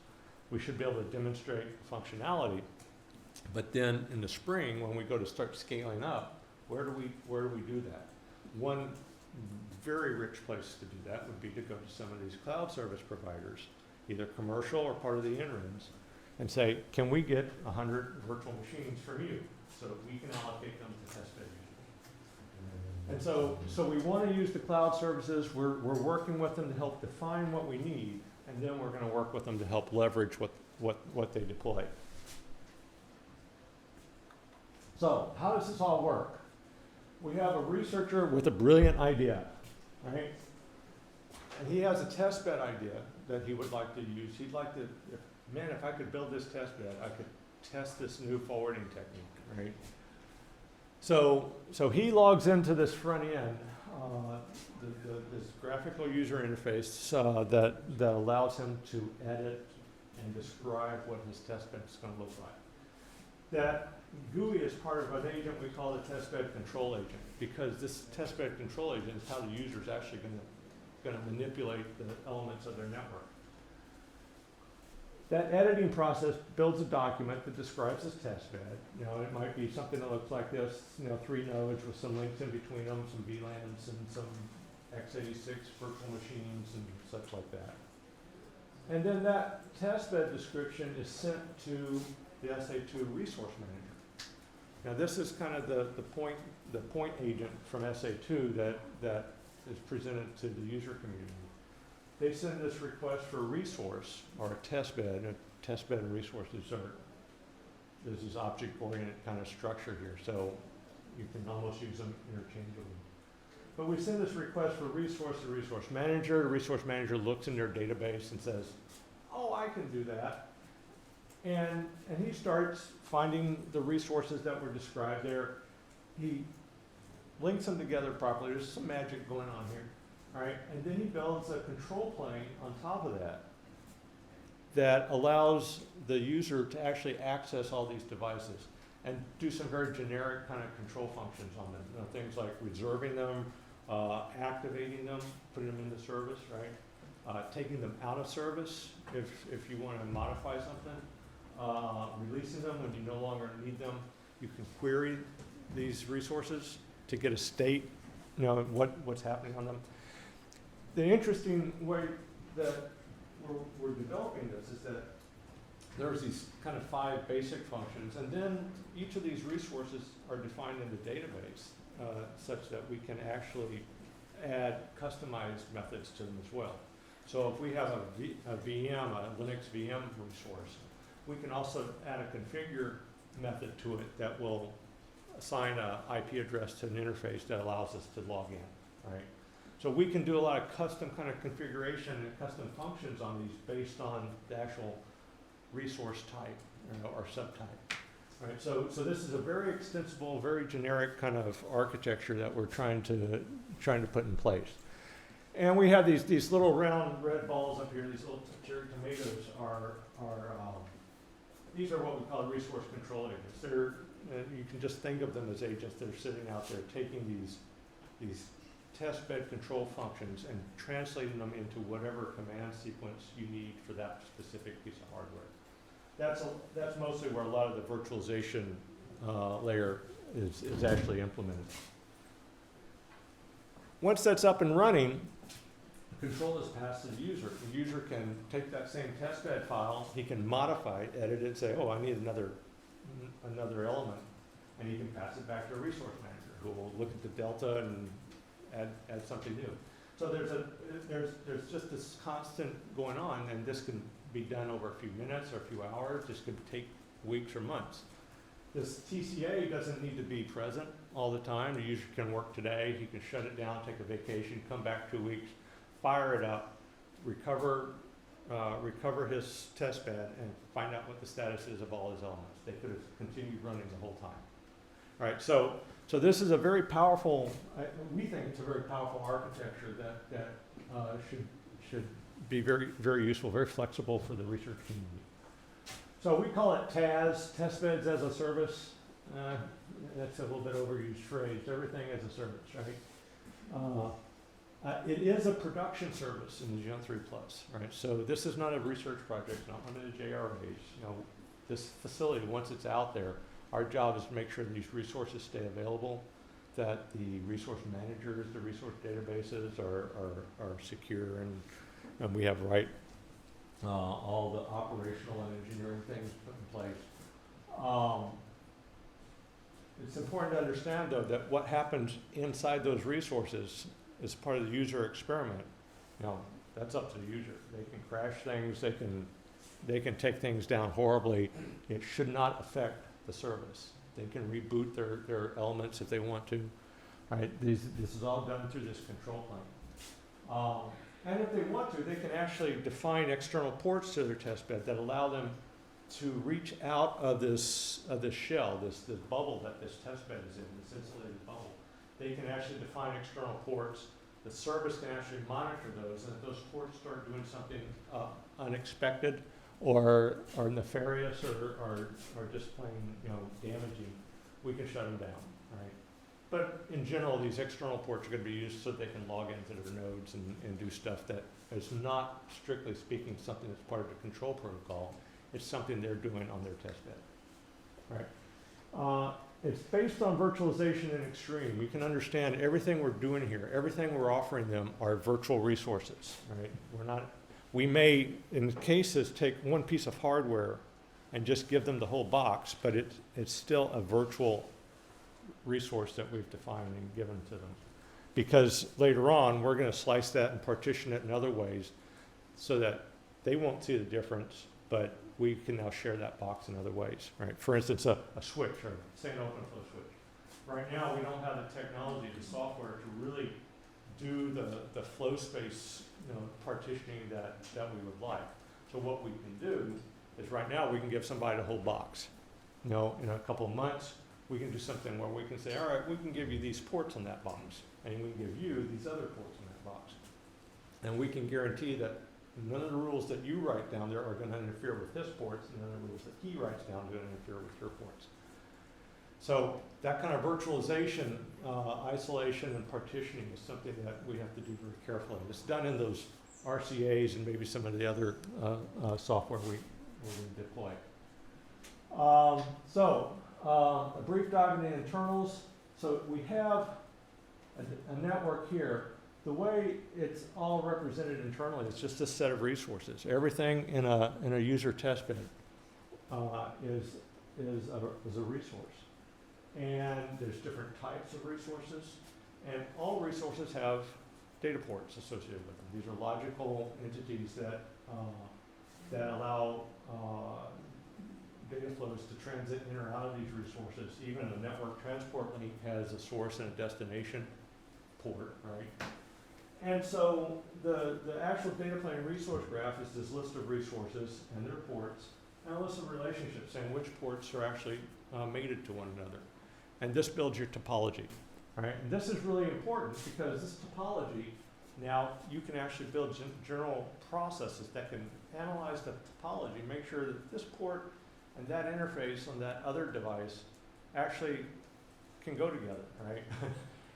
This is an output, it's a transmit port on one side, it's a receive port on the other, right? Those kinds of details you have to be able to validate in your configuration. And we can do some other things. For instance, when you go to instantiate this network, you can't just arbitrarily use any order to do that. There are dependencies here. For instance, network links, you don't know where the ends are until you know where the virtual machines are, right? Or the interfaces are defined. So you have to do these in certain orders. There's ordering dependencies that have to be resolved. So there's a lot of theory here. You can define the network links first and then make the VMs dependent on it, but most people don't think that way. It makes their head explode, so we don't do it that way. Standing up the instantiation process, I think I did this. So this big red ball at the top, the big alpha, that's really just this TCA engine, this test bed control engine. It has the GUI on one side facing the user, so they can edit and issue commands to the test bed.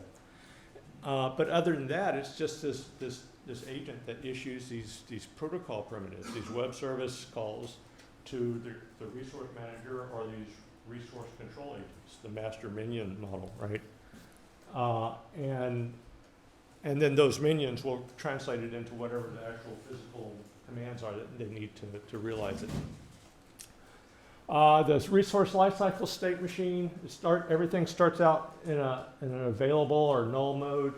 When you go and issue a request, there's a reserving state. It's a transient state, but if you think about it, some of these resources will be composite resources. They'll be made up of other resources, right?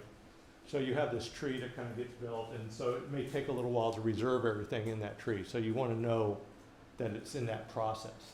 But once that's complete, then there's a message that's sent from the resource manager back to the user that says reserve confirm, and those resources are now marked as reserved in the database, right? The user can query them, the user can get a state on them, the user can actually send an activate command, which actually says, all right, now I actually make this thing, put it in service, make it available to me, all right? So we don't have unlimited resources in the infrastructure layer, right? So we do have to schedule things. And we want to make sure all these resources are available at the same time. So there is a scheduling issue here. That's why we reserve everything first. Once we've got everything reserved, then we can go through and activate them either individually or in mass. It's the same process, but each resource goes through this process. And then once it's been activated, it's up and running. Now it's actually something the user can go in and run their experiment on. And there's a lot of different things they can do at different stages here, but this is how you can, each resource will have this life cycle associated with it.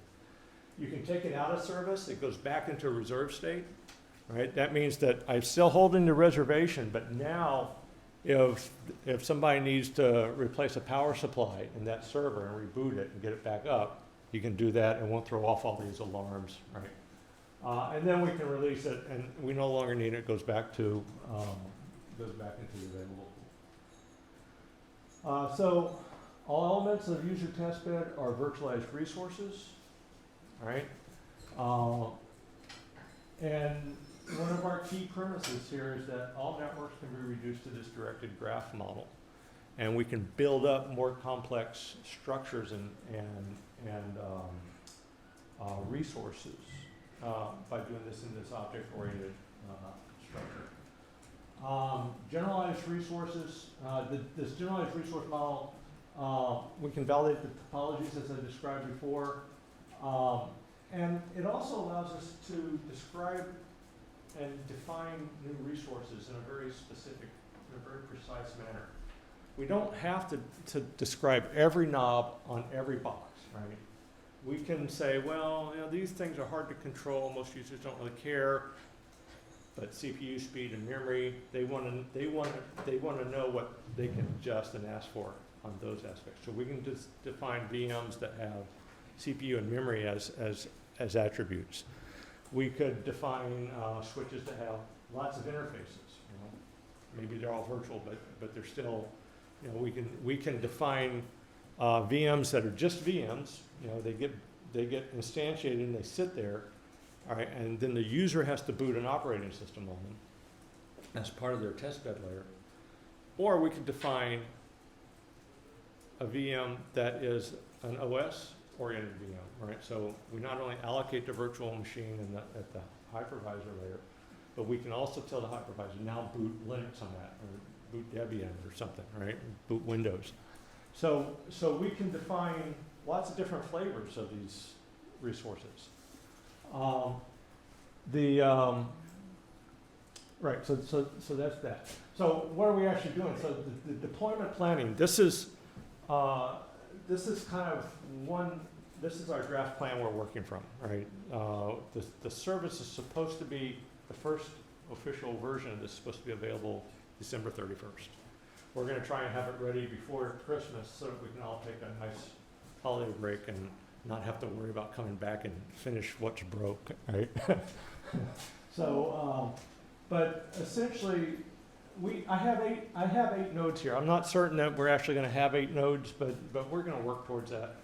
The point here is that we have nodes in different places. The first one actually is going to be here in Copenhagen, in Øresund, or the POP. What's Øresund? Yeah. Okay. So there. Lots of room. They have a lot of space there, and we actually have some very competent engineering talent nearby. So this is a good thing.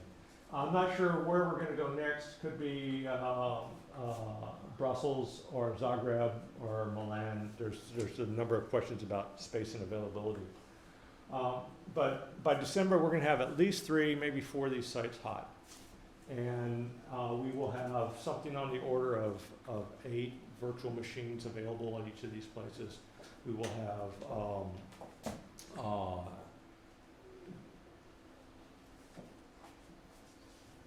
we will be able to switch circuits between any of these virtual interfaces on virtual machines. It will be a very basic set of resources, but it should be a fairly full actual functionality that's available. Of course, we're going to continue to refine it. That's when we want to show you version 1. but then immediately after that, we start adding features, enhancements to version 2. What we have here is just the fact that we might use something like a hypercube here to show the interconnection between these pods, what we call the pods. A pod is just simply the SA2 infrastructure of each of the POPs around Europe. So there's some VMs there, there's switching capacity, there's probably open flow switches or other router, not other hardware. And then at some of these locations, we will actually have external interfaces to the Gen 3 Plus bandwidth on demand service. That'll get us outside of our own space. Oh, I forgot I circled that. All right, so when we look at the interconnectivity, a little bit higher level conceptual again, we have these POPs around Europe that have these SA2, the service infrastructure in there. Those are interconnected by some fixed transport layer infrastructure for the time being.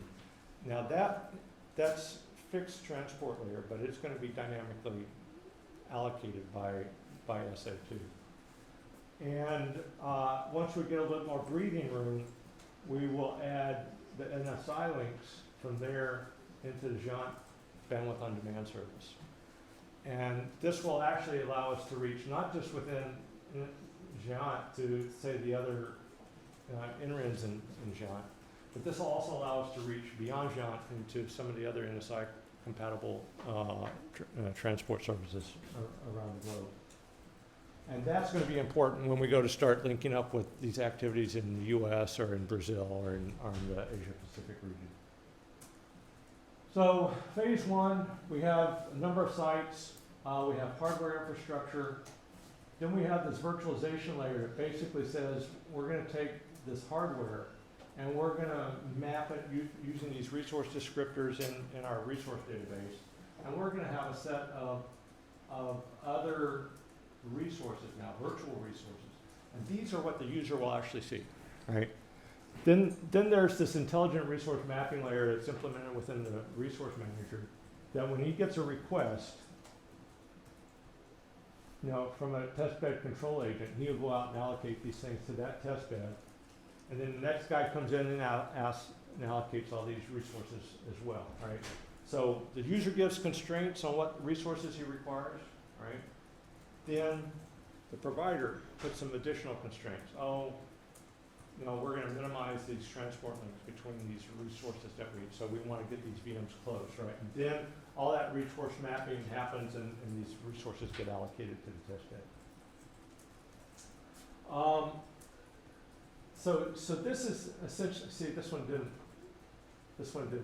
transfer right. I think the font is a little bit different. Just note to Suzanne.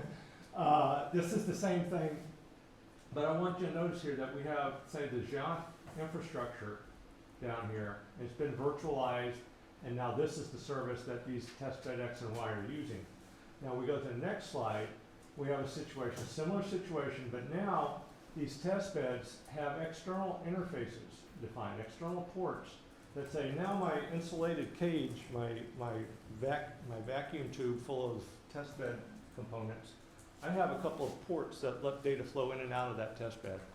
One of them is going to have an IP address that allows me to get to it from the internet or from agents inside the testbed to get to places outside in the internet. Another one might just be a connection between two interface ports on different test beds, right? There's no reason why that couldn't be the case. And in fact, when we get into this object-oriented architecture of resources being composed of other resources, you see that test beds are actually can be summarized as a resource, and they can put it in the database. And so I could, for instance, define a content delivery network, figure out that it's working, confirm, validate that it's all working and functional. Then I can save that off as a resource type.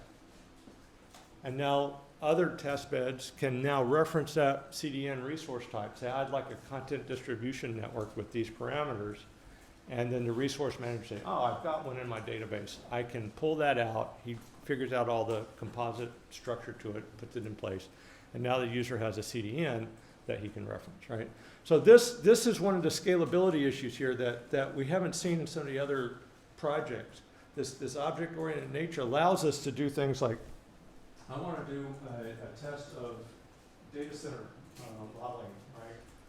I need 8 data centers, right? I don't want to go out and, and just build a flat test bed of all this stuff. What I'd like to do is say, build a rack. It's got 32 processors in there and the top of rack switch and connected in a certain fashion. Test that, verify that, put it in the database. Now I can invoke 32 racks and test them, interconnect them in certain ways, right? And verify that that works and save that off as a data center. Then I can invoke 8 of those data centers, instantiate them, right? Interconnect them.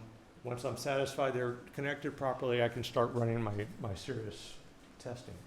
So instead of having to build, one network with 25,000 flat items in it, right?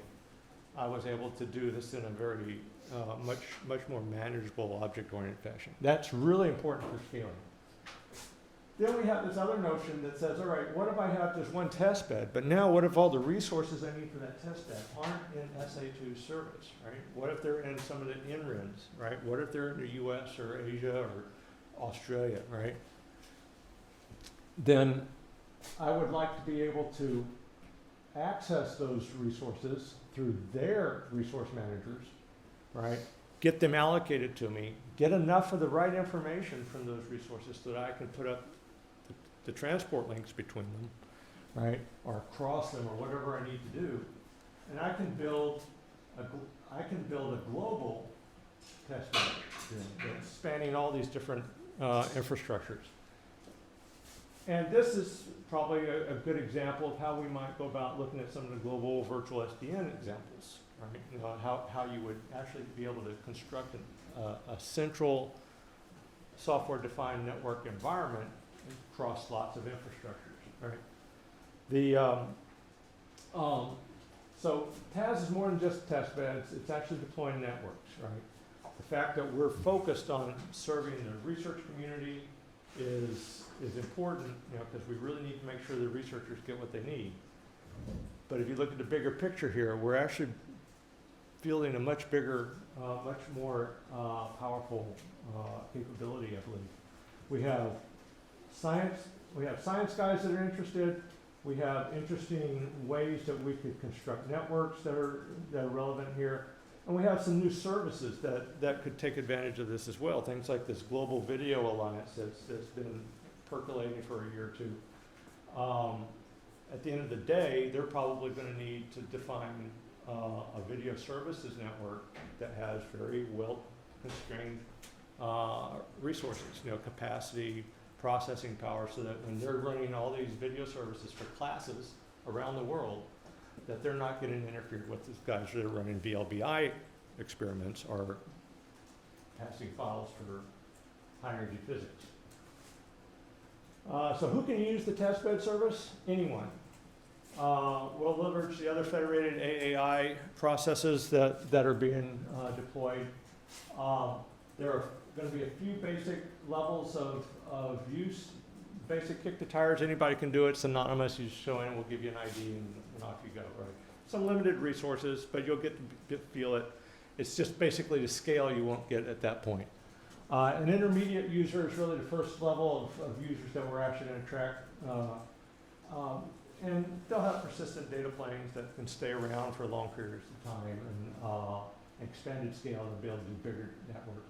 The advanced guys will be able to like define new resources and put it in hardware. You have them installed in racks, and we give them a little bit more collaborative work here, because they're going to really going to push into the edge.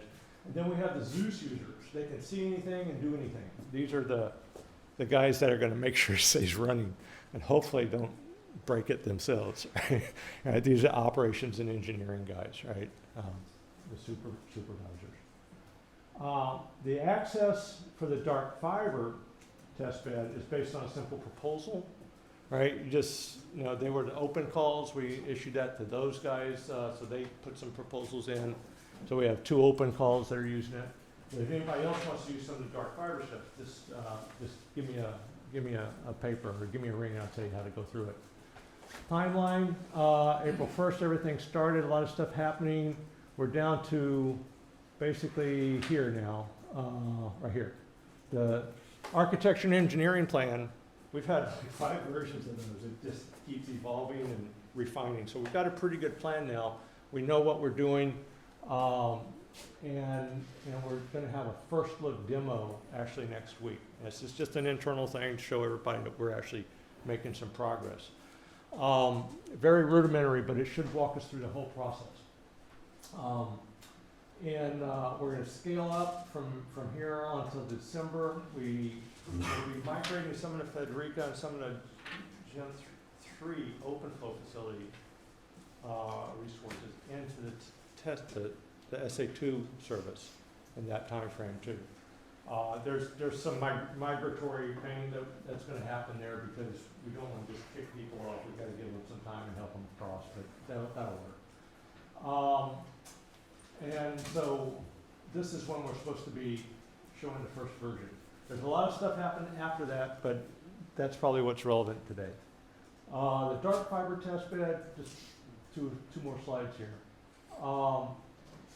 There were 5 routes, yeah, that many, that came out of Gen 3 that were not needed for Gen 3 Plus as they rolled from the Alcatel to the Infinera gear. So rather than just release those fibers, we paid for the lease, we own them, right? So it was suggested that we make them available to the community to do photonic experiments, right? So that's what we did.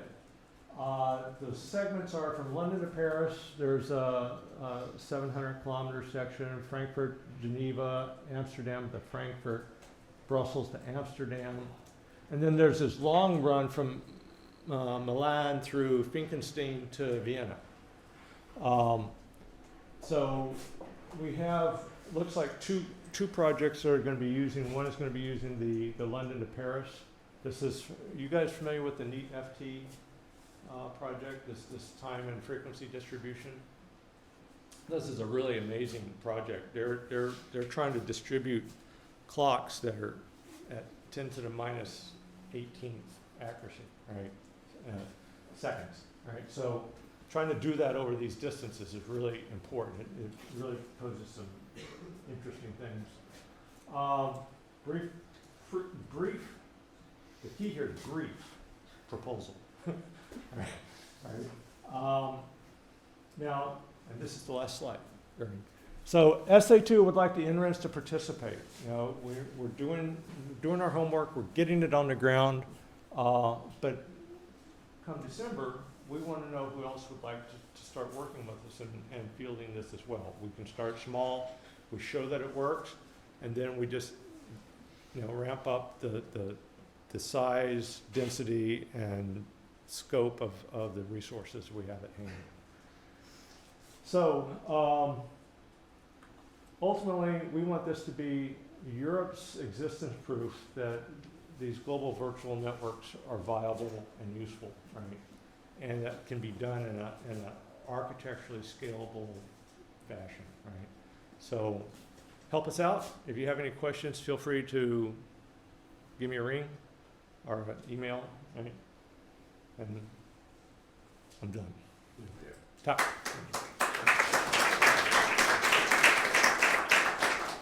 Are there any immediate questions to Jerry?